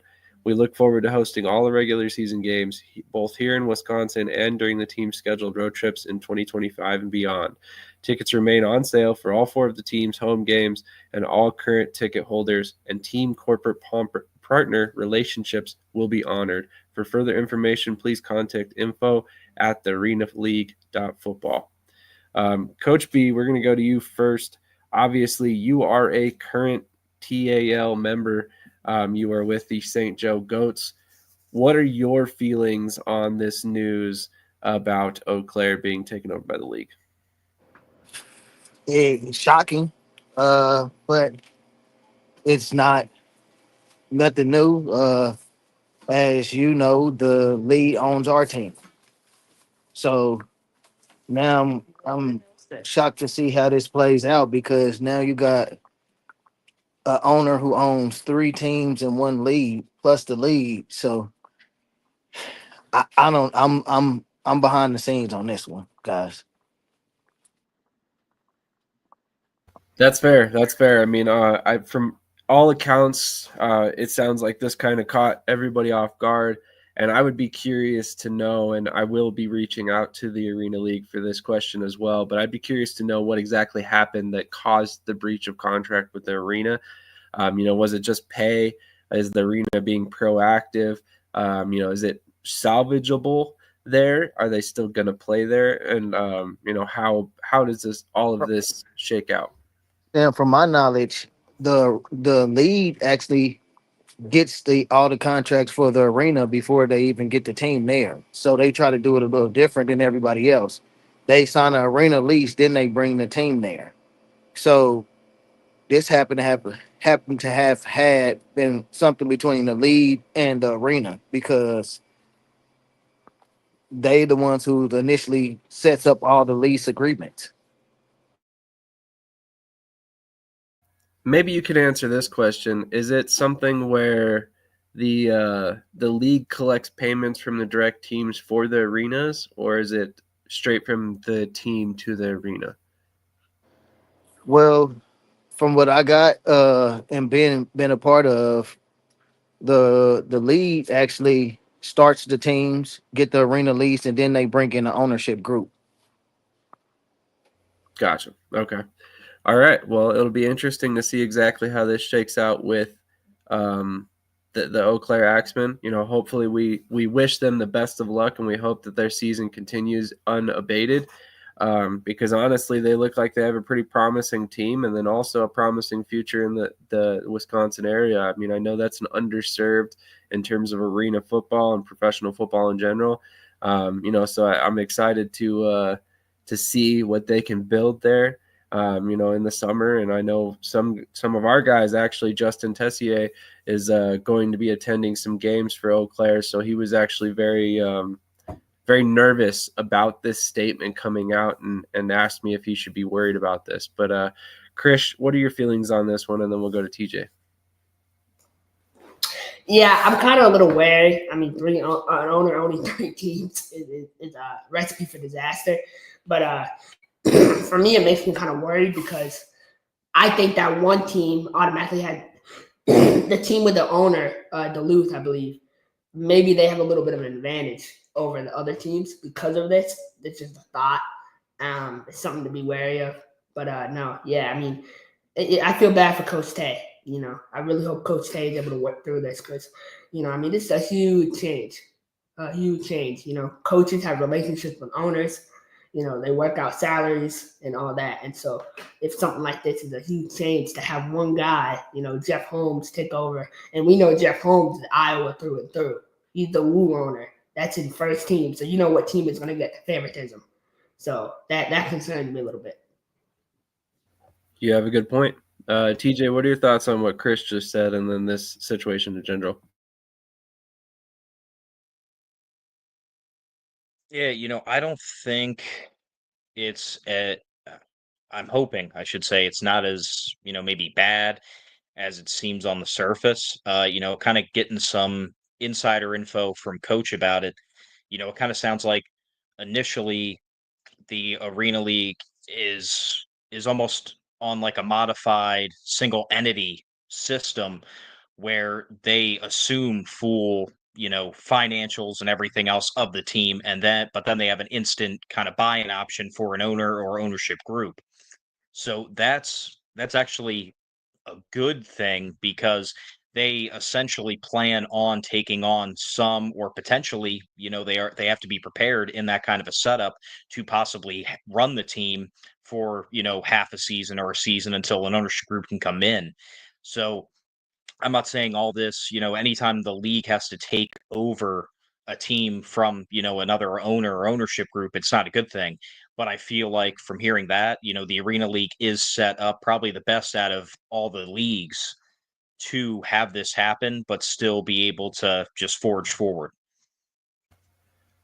I've got a quick question for you guys, but we'll save that until the end of this segment, and we'll come back to this particular subject. But to move on to the next subject for the TAL, and this one's rather big in my personal opinion. The Duluth Harbor Monsters have a new coach, not head coach, a new coach who's going to be working with the offense and special teams, and that is, of course, Deron Clark. You see him here in a Carolina Cobras shirt. He was the offensive coordinator for the Cobras to start the season before the move started happening, and then was also previously the head coach of the Cedar Rapids River Kings. He is a legend as a wide receiver in the indoor game. Many people call him Speedy because of that. So I wanted to get your opinions, Krish and TJ, on this, and then I have a quick question, and then we'll get to the betting segment and finish this bad boy out.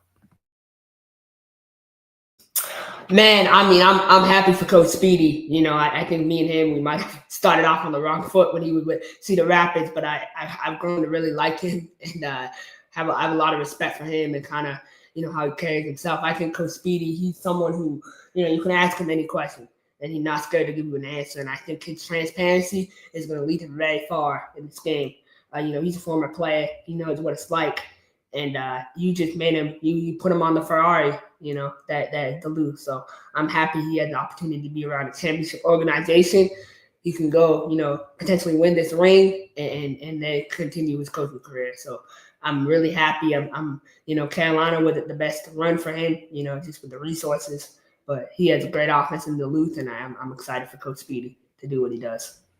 I agree, and I personally think that I also started off on the wrong foot with Coach Speedy, and at first I had a totally different opinion of him, but after I've grown to know him a little bit better, I honestly think he's a really good man, and I think that he deserves everything that's coming his way. He works hard, he takes care of his players, he grows a relationship with people organically, and he's not somebody that he's not going to sugarcoat anything for anybody, and I love that about him. He's going to pull no punches.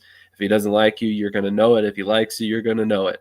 So on that note, I hope that this is a stepping stone to him being a head coach once again in a league that's a little bit more stable than the AIF was that season, and on a team that's a little bit more stable as well, because I think he's definitely on his way up as far as coaching staff.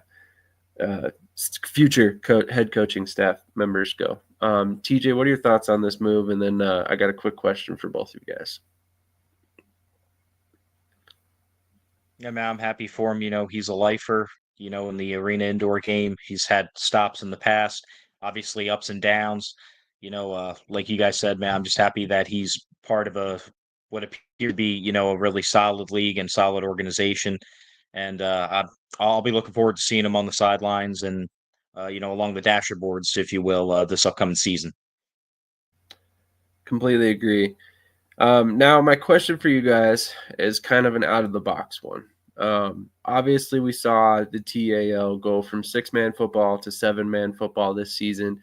Do you think if they had jumped to 8-man football, or if they jumped to 8-man football in the future, that teams would look at the TAL as a more viable option than some of the other leagues on the market currently? TJ, I know that you and I have spoke off camera about it quite a bit. You're actually a fan of the single entity league setup in terms of starting a league and trying to get it up off the ground. How do you think that looks to other teams potentially looking for a league? And we'll go to you first on this one.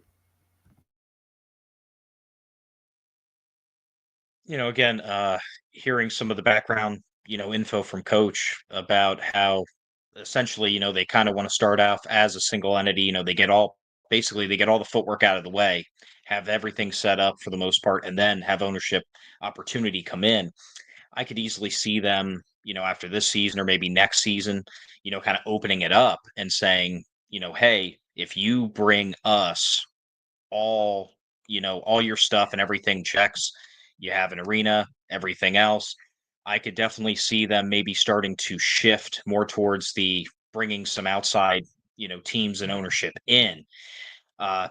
In terms of them switching, if they were to switch to an 8-man, I don't know, man. Honestly, I think this season for, we'll say off traditional, arena and indoor football, I think a lot of it's going to have to do with how the entertainment league does as well, coming up, because, we've talked about it before where, you had, TAL come up.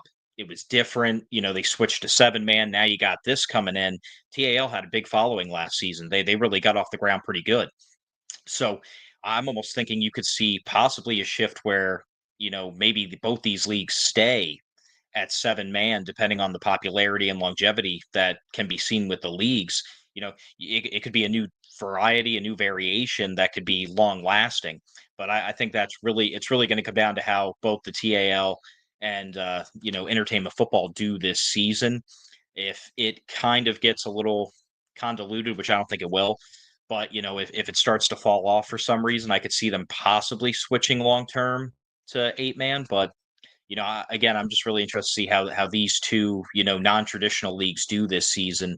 And maybe, me and Cedric, also with the network, we've done a lot of entertainment football interviews and stuff. We've asked some questions about, in the future, since you guys are basically playing the same format now, could you see the two leagues maybe have some interleague matchups, or, a of league champions matchup kind of thing going on? And a lot of them like that idea. So, there's definitely a lot of fun possibilities for fans coming up. I have a feeling. Yeah, cheap plug. If you haven't checked out those interviews yet, go over to our YouTube channel, click on playlists, search up the ENTFLA, and check those out. Because honestly, prior to jumping into this interview series, we didn't have a whole lot of information. Now we have a whole lot more information, and it's all in one neat little playlist. And TJ and Cedric have kind of headlined that coverage. So shout out to them for interviewing coaches and GMs, and hopefully here soon we'll have some more higher ups within the league on. We also had the commissioner Andre Reed on as well. So check out all those interviews. Again, they're on YouTube. Search up playlists, and then search up the NTFLA on Shady Sports Network. Krish, what are your thoughts? Do you think if they went to 8-man football, more teams would be interested? And do you think there's a situation where in the near future they do look at established teams? So I want to go back to something. I want to give my guy Trey at Off the Wall a shout out. This is a good plug and time to announce that I will be on Turf Tapes on Tuesday night. I love all the other guests that have come on, but I will be by far the most viewed episode. I'm the man of the people, so I'm excited for that. But anyway, so he had an interview with my guy. I was going to say my frenemy, but he's now my guy, Coach O'Neill with Duluth. And so Coach O'Neill was talking about how they want to go IFL. That's the main goal by 2027. And so if you lose a team like Duluth, I wonder who else will follow suit, And so that makes me think they might need the ENTLFA to be viable long term to make that merger happen. I love 7-man football. It makes it unique. We don't need 50 leagues that play 8-man. You know what I mean? Let's just stick with the 7-man, make it special, make it unique. I think I'm really excited to see how the Entertainment Football Association works out. They did my Fitchburg market dirty, but let's see how the New Jersey markets work out and the other markets. But it's going to be exciting to see. I think make it unique, make it stand out, like Fan Controlled, like the league did. When they were one of the first. Did Fan Control play 7-on-7? Right? Yes. Right. Okay. Yes, they did. So like that. Actually, their style of play outside of the one-on-ones for the extra points is eerily similar to the TAL and the ENTFLA. In fact, if Patrick Dees and the FCF ownership, CEO group is out there and they're noticing what's going on with the TAL and the ENTFLA, that realistically would be a really good partnership. They were located in Atlanta. You could realistically have a 3-league setup, all 7-man football, have your own little variations on how it's done, and then, form a bigger league. Maybe that's a conversation Tommy Benizio needs to have with the guys that launched that FCF. To shed a little light on the situation with Fitchburg, and hopefully I don't cross the line here because, this was told to me in confidence, but there were some extenuating circumstances, from what I understand, that led to them having to move out of Fitchburg. And it had to do with their TV contract. I can't really go into a ton of details there, but I believe that their agreement with MSG required them to, relocate that team, and New Jersey became a very obvious landing spot because they already have another team there, and they already had a coaching staff in place, with AJ Roquet and Ja Valentine, who were previously going to be with the Cyphers. It was a pretty easy transition to bring them in since they're both Jersey guys. They've also brought on David Pardo, the offensive and defensive line coach from the New Jersey Jersey Bearcats. So that I think that's a natural kind of transition there. That makes a little bit of sense. I definitely understand that the fans in Massachusetts are probably not happy about the move, but I think it definitely was something that they were kind of not forced, but maybe talked into allowing to happen. Which obviously isn't ideal for the fans up there in Mass. But. And I'll be honest, that was a joke. Fitchburg is a shithole. It's the Compton of Central Mass. So I think they did a good job moving out of there. People around here, we talk about there's 2 areas you don't want to go, and Fitchburg is one of them. So, hey, maybe they dodged a bullet then. Real quick, we're going to take a quick commercial break, and then we're going to come back with the betting segment, and then we will get you guys out of here and on to your day of football. Definitely, if you're an avid bettor and you're out there on DraftKings or Bettor Edge, I personally think, and I'm obviously highly biased. You see the shirt, you see the name. I'm highly biased, but we might have 2 of the best betting experts when it comes to the arena and indoor football game on this show right here, right now. So definitely stay tuned for that segment. Trust me, if you're going to make money this weekend, it's probably going to be because of the advice of these guys. So definitely tune in for that in just a moment, and we'll be right back after a word from our sponsors.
Man, I don't know about you guys, but that dude that's got the chocolate milk and the donut, he looks like he's having a great day.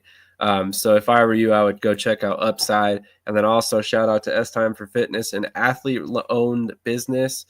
So always like to support the athletes that help support us. So definitely go check out S Time for Fitness. And then also, I don't have a commercial made for him yet, but Honey Stinger, the sponsor for TJ here, if you're a fan of their products, definitely go check them out. The link is in the chat or the description. I apologize.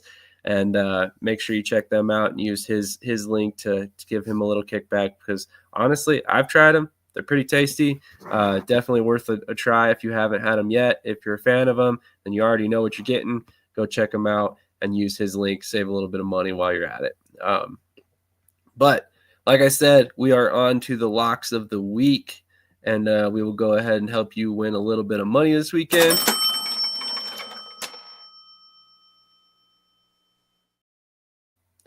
So, as you can tell on the screen right here, I've got DraftKings pulled up. So we're going to discuss some IFL first. Also, if you're not aware, you can go to DraftKings Sportbook. Right here at the very top is Indoor Football League. You can see it's very popular on DraftKings. So definitely hit Indoor Football League. They typically have the lines posted by Wednesday when there's Thursday games and Thursday when there aren't. Here are the lines for the weekend. So let's start with Krish, because I'm sure he's going to say something that's going to make me laugh. So what are your picks this weekend, and what's your lock of the week? Yeah, so overall this season I'm 70-45. I'm obviously not the most accurate picker, but in the media, like for someone who does media and the podcasting out there, I am the most knowledgeable. So there's no one that comes close. So for me, I think if you want to win money, you should listen up or get lost. So my first game of the week is Bay Area, San Antonio. My guy, Coach Fuller. So happy. First of all, I want to congratulate my man, Coach Fuller. He got his 70th career win as a head coach in indoor football. So really excited for Coach Fuller for that accomplishment. Today's a tough matchup. You're going against Bay Area. Jaquan Collazo played an amazing game, 7 touchdowns in his debut. He's played really good, through the season as a rookie quarterback. It's hard for me, but I'm going to go San Antonio plus 9.5. I think that's a lock. I really think San Antonio has the defense to contain Bay Area. I really do. I would do the over 82 for sure. I think that's a great bet. Jacksonville at Indy. It's interesting to me with the Tyler Huff signing, if we see him at all, what his role is today. Jimmy Robinson hasn't been activated off short-term IR, so Larry McCammon will get most of the reps at that running back position. So I think Indy, man. I think Indy's going to cover the spread at home. I think, they had that horrible loss to Quad Cities on their home field last time they were at home. So I think my boy Chad is going to see an Indy team that's going to come out fighting tonight. And, if they don't, I think that's when Dixie will really start to pull the plug on some players. Arizona at Northern Arizona. I like Arizona minus 13.5. I think they're just a better team all around. I know Northern Arizona beat us, but Cy Burley won't be able to escape his dad, Kevin Guy, today. So I don't think he's going to be able to do anything there. Vegas at San Diego, man. Nate Davis, he's had trouble this year. I think it's more of the offensive play calling. So I think Vegas is a lock for sure. That's a lock for me, and I like the over 84 in that game. That's going to be a high-scoring game. Give me Vegas for sure. Very nice, very nice. TJ, what are your picks for the week with IFL? Well, for the first game, Bay Area against San Antonio, I'm actually going opposite of Krish. I'm taking Bay Area minus 9.5. I think they're gonna come out. They're probably gonna win by like 2, maybe even like 2.5 scores, if you will. 17 points, somewhere around there. I'm also gonna go the under because I think the defenses are going to show up a little bit. For the second game, I'm with Krish on that. I think Fishers is going to cover with plus 8.5, and I see that game being an over as well. Arizona versus Northern Arizona.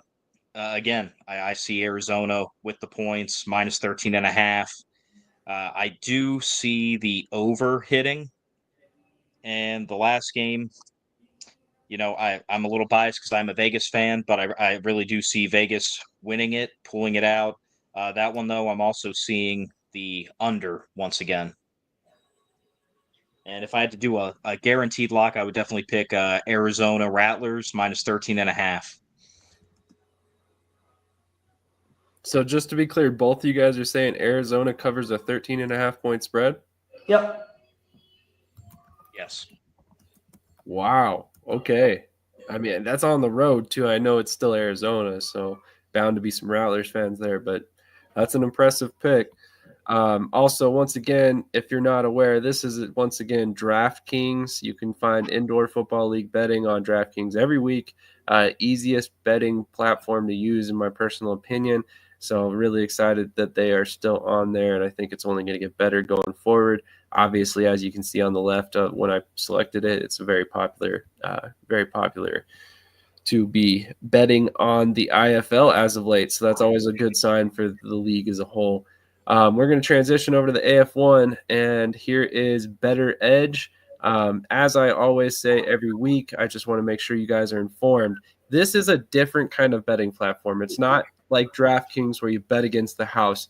You are betting on a peer-to-peer basis. So if there's not a bet already on the table on the opposite end of what you want to bet on, your bet will essentially expire and nothing happens with it. You don't win, you don't lose, you get your money back. So it's a unique scenario, and I think it's limited some of the betting that you might see for the AF1 so far this year. And if I'm being quite honest, I hope that there's an adjustment to that approach next season to hopefully garner a little bit more interest in the betting program. I don't want to go off topic, but I do want to make an announcement real quick. The Massachusetts Pirates, my Pirates, have hired former Omaha Beef head coach Mike Tatum to be a new assistant offensive coordinator. Let's go Pirates. Man, that's like what, the 35th coach this season already. No, he's an assistant coach. He's a I big know, but I mean, let's see. You guys brought back Marty Gilliard. You have Toby Johnson. You had Tom Manass. You had Fred Griggs. You have now Mike Tatum. I know I'm missing some guys in there. I know you could name some few. That's a lot of coaching turnover in one season. But let's get back to the betting for the AF1. What's your guys' lock of the week on these bets here? Let's go to TJ first. In these games, I picked Nashville over Oregon. Obviously, Corpus Christi is just going to steamroll Albany. No, just kidding. It's going to be all Albany, in my opinion. I don't see 100-12 again, but I definitely see Albany pouring it on a little bit. Obviously, I got to go with my team, Billings over Salina. I see that game going down to the wire, though, too. And obviously, Southwest Kansas taking care of business against Washington. Krish, what are your picks on this one? This for the which one? I can't see it for some reason. The AF1. For which game? Which going down the page? Yeah. Okay. So I can't see the spreads. I don't know. Yeah, I'm not sure. The screen seemed to have changed a little bit this week. Let me double check and see if I can pull the spreads real quick. But let's just go ahead and chat. So as far as that goes, you've got Oregon versus Nashville. You've got Corpus Christi versus Albany, Billings versus Salina, and Washington versus Southwest Kansas. There is actually, I think, $36 bet in already. So that is one thing. So go ahead and give us your thoughts real quick. I'll try and find the spreads for you. Okay. So I'll start with Southwest Kansas and Washington. Coach Thomas has that belt in hand. I think he's ready to go, and I think it's a good opportunity for Jalen to solidify himself as Offensive Player of the Year. So I like Southwest Kansas to roll over Washington by here it is. Roll over Washington. So first game, so Nashville and Oregon. I like Nashville plus 12.5. That's a nice play. Yeah, no, I mean Oregon plus 12.5. Yeah, I like that play a lot, and I like the under 89. That's going to be a defensive showdown. Albany at Corpus, going to be obviously Albany minus 18.5. I do think my boy Richie Anderson is in for a big homecoming game for Corpus, but that's all they got. Salina at Billings. My guy Malik Henry. I think he's 13 touchdowns and 13 passing touchdowns in 2 games. TJ, you got a real game winner at quarterback, and I think he's going to win you the game tonight against Salina. Him and Rakeem Cato versus Malik Henry, man. Feed families tonight. That is an amazing matchup. I'm so excited. Two of my favorite quarterbacks in the sport. So give me Billings to win this game. And then for tomorrow, I was talking about it earlier, man, if you could push up Southwest to minus 20, if you could get that play to minus 30, minus 35, I think you could win, a lot of money. So if I were you, I'd play that up under 72.5. And man, I think the biggest thing is just Coach Thomas's clock management down the line. I think if we see more of that this game, really I want to see Southwest put their foot on Washington's throat through the entire game. I don't want to see them let up because they let up against Oregon, and that's why they lost. And that was supposed to be a blowout. So they got to really put their foot on the gas. But I like my guy Coach Thomas to win this game by a lot. Awesome. Well, gentlemen, I think we've come to an end of a great episode. Any final thoughts to wrap this one out before we move on to next week? Yeah, no, I appreciate you all tuning in. This week we got Thursday Night Football. I know the industry laughing at us. I know we're 2-5. Coach B, he does a great job. He's a great scout. Shady does his thing at, the scouting end sometimes. And, Ben McCoy's a great scout. But no one can even compare to my boy Jawad. Jawad is the number one scout in the industry. He can find anyone under any rock, anytime, any place. And our new assistant OC and wide receivers coach, Mike Tatum, is motivated and ready to come in and work with the boys. I'm so excited, man. Like, Mike Tatum mad. He got fired after being 13-0. And we get someone who's mad and motivated to coach. And so I'm so excited to have Mike Tatum and welcome him as part of our family here in Massachusetts. We'll treat him well. We'll give him every opportunity to be successful, and we'll give him all the resources he needs to lead this team to the promised land as an assistant OC. So I'm just so excited, man. I think we're really building something good here in Mass. I know we're 2-5. I believe we can go 9-0 and go 11-5. I really see the defense. We have one of the best defenses in the country. AF1, NAL. I would take our defense over Southwest Kansas defense any day of the week, especially with our new 2 additions with Michael Mason. I'm so happy that Michael Mason chose to come to Massachusetts. He probably had other offers from other teams, but, he wanted to become part of a winning culture. It's something that, he wanted to play for Jawad. And Jawad is the best. Jawad is the man. And Jawad is the almighty of the industry. And so I'm excited, man. We don't play Jacksonville. They come to play us. So let's make that clear, right? We own Jacksonville. And so I think it's an opportunity for us to show and bounce back. So just excited. Appreciate everyone tuning in. Tune into all the games, support the teams, buy merch. Don't be the broke people on Facebook that can't afford the IFL network. Go out and buy the IFL network and make sure, you just support, because if you want this sport to last, you got to play your part. And so this, just to give you an example, I went out and I bought donuts and distributed flyers for our home game to my local police and fire station, because it's Heroes Night. And so that's me doing my part, because I want to be the reason why the team stays around for the next 10 to 15 years. So just do your part.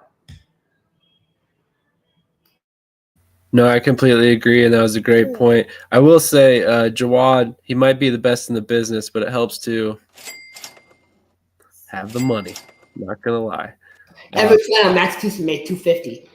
Yeah, I think Ricky First pays every player $275. We pay lower, so we pay every okay. $250 on the team. Not one player makes $250. Everyone gets 3 meals a day, and it's I think people accuse us of cheating because that's the easy way to say why we win. So. We've talked about it a lot. I'm not going to go into too much detail, but I don't really necessarily think it's cheating per se to pay players. I think you're just doing what is right, and I think the salary cap is really there for other reasons. But that's an episode for another day. So, TJ, any final thoughts before we get out of here? Thanks everyone for tuning in, sticking it out with us for 2.5 hours, and as always, there are 3 very important games today. Go Billings, go Beef, go Vegas. And tune in to Tuesday night Turf Takes off the wall YouTube. You don't want to miss me. I'm so blessed and humbled that Trey thought about me as a guest. And I promise to deliver, a good episode, man. I love Zach Kyleman, Omar, Luke Miller, but like I said, I'm the premier guest on that show, and I will have the most views by far. No one will even come close. I think Zach's episode got 84 views. We're getting 850 views. So just make sure you tune in. hopefully you remember to share it. On that note, we're going to go ahead and call it good. Once again, if you haven't done so already, go check out the Shady Sports Network merch. That is on brandingblanks.com. Go follow TJ on TikTok at TJ Shady Sports. Also, if you haven't done so already, go follow Krish. Great follow. The dude's got some hot takes as always. We really appreciate you guys tuning in. Shout out to everybody who tunes in every weekend. It seems like we got a really reliable following on this show, and we're really excited that it's continued to grow. We've been doing this for 3 seasons now, and it's honestly one of my favorite shows that we do on the network in general. Obviously, I'm a huge indoor football fan, so I love coming on and talking. And honestly, I think adding TJ this season has been a huge upside, a huge addition to the team. So really excited about where this show's going. So stick with us in the future. We got a lot more to go this season. I think we haven't really formally decided this, but I think we're going to carry this all the way through ENTFLA season and TAL season. So we got a long way to go this summer with them being summer leagues. So we got plenty more left for you guys. Tune in every Saturday, 8 a.m. Eastern. We sometimes start a little bit late, but we were pretty on time today. So keep up with us. Follow Shady Sports Network anywhere you can on all your favorite social medias, and then also subscribe on YouTube. We're rounding the corner to 2,000 subscribers. We would love to hit that goal before the end of June, and then we can kind of start the road to 2,100. But it's been a great journey so far. We really appreciate every viewer that tunes in, and if you haven't done so already, hit the like button wherever you're watching. It really helps us out a lot. So catch you guys next week, and also tune in tomorrow night for On the Prowl with the Carolina Predators. I'm a game changer. I'm a game changer. I'm a game changer. I'm a game changer. I'm a game changer.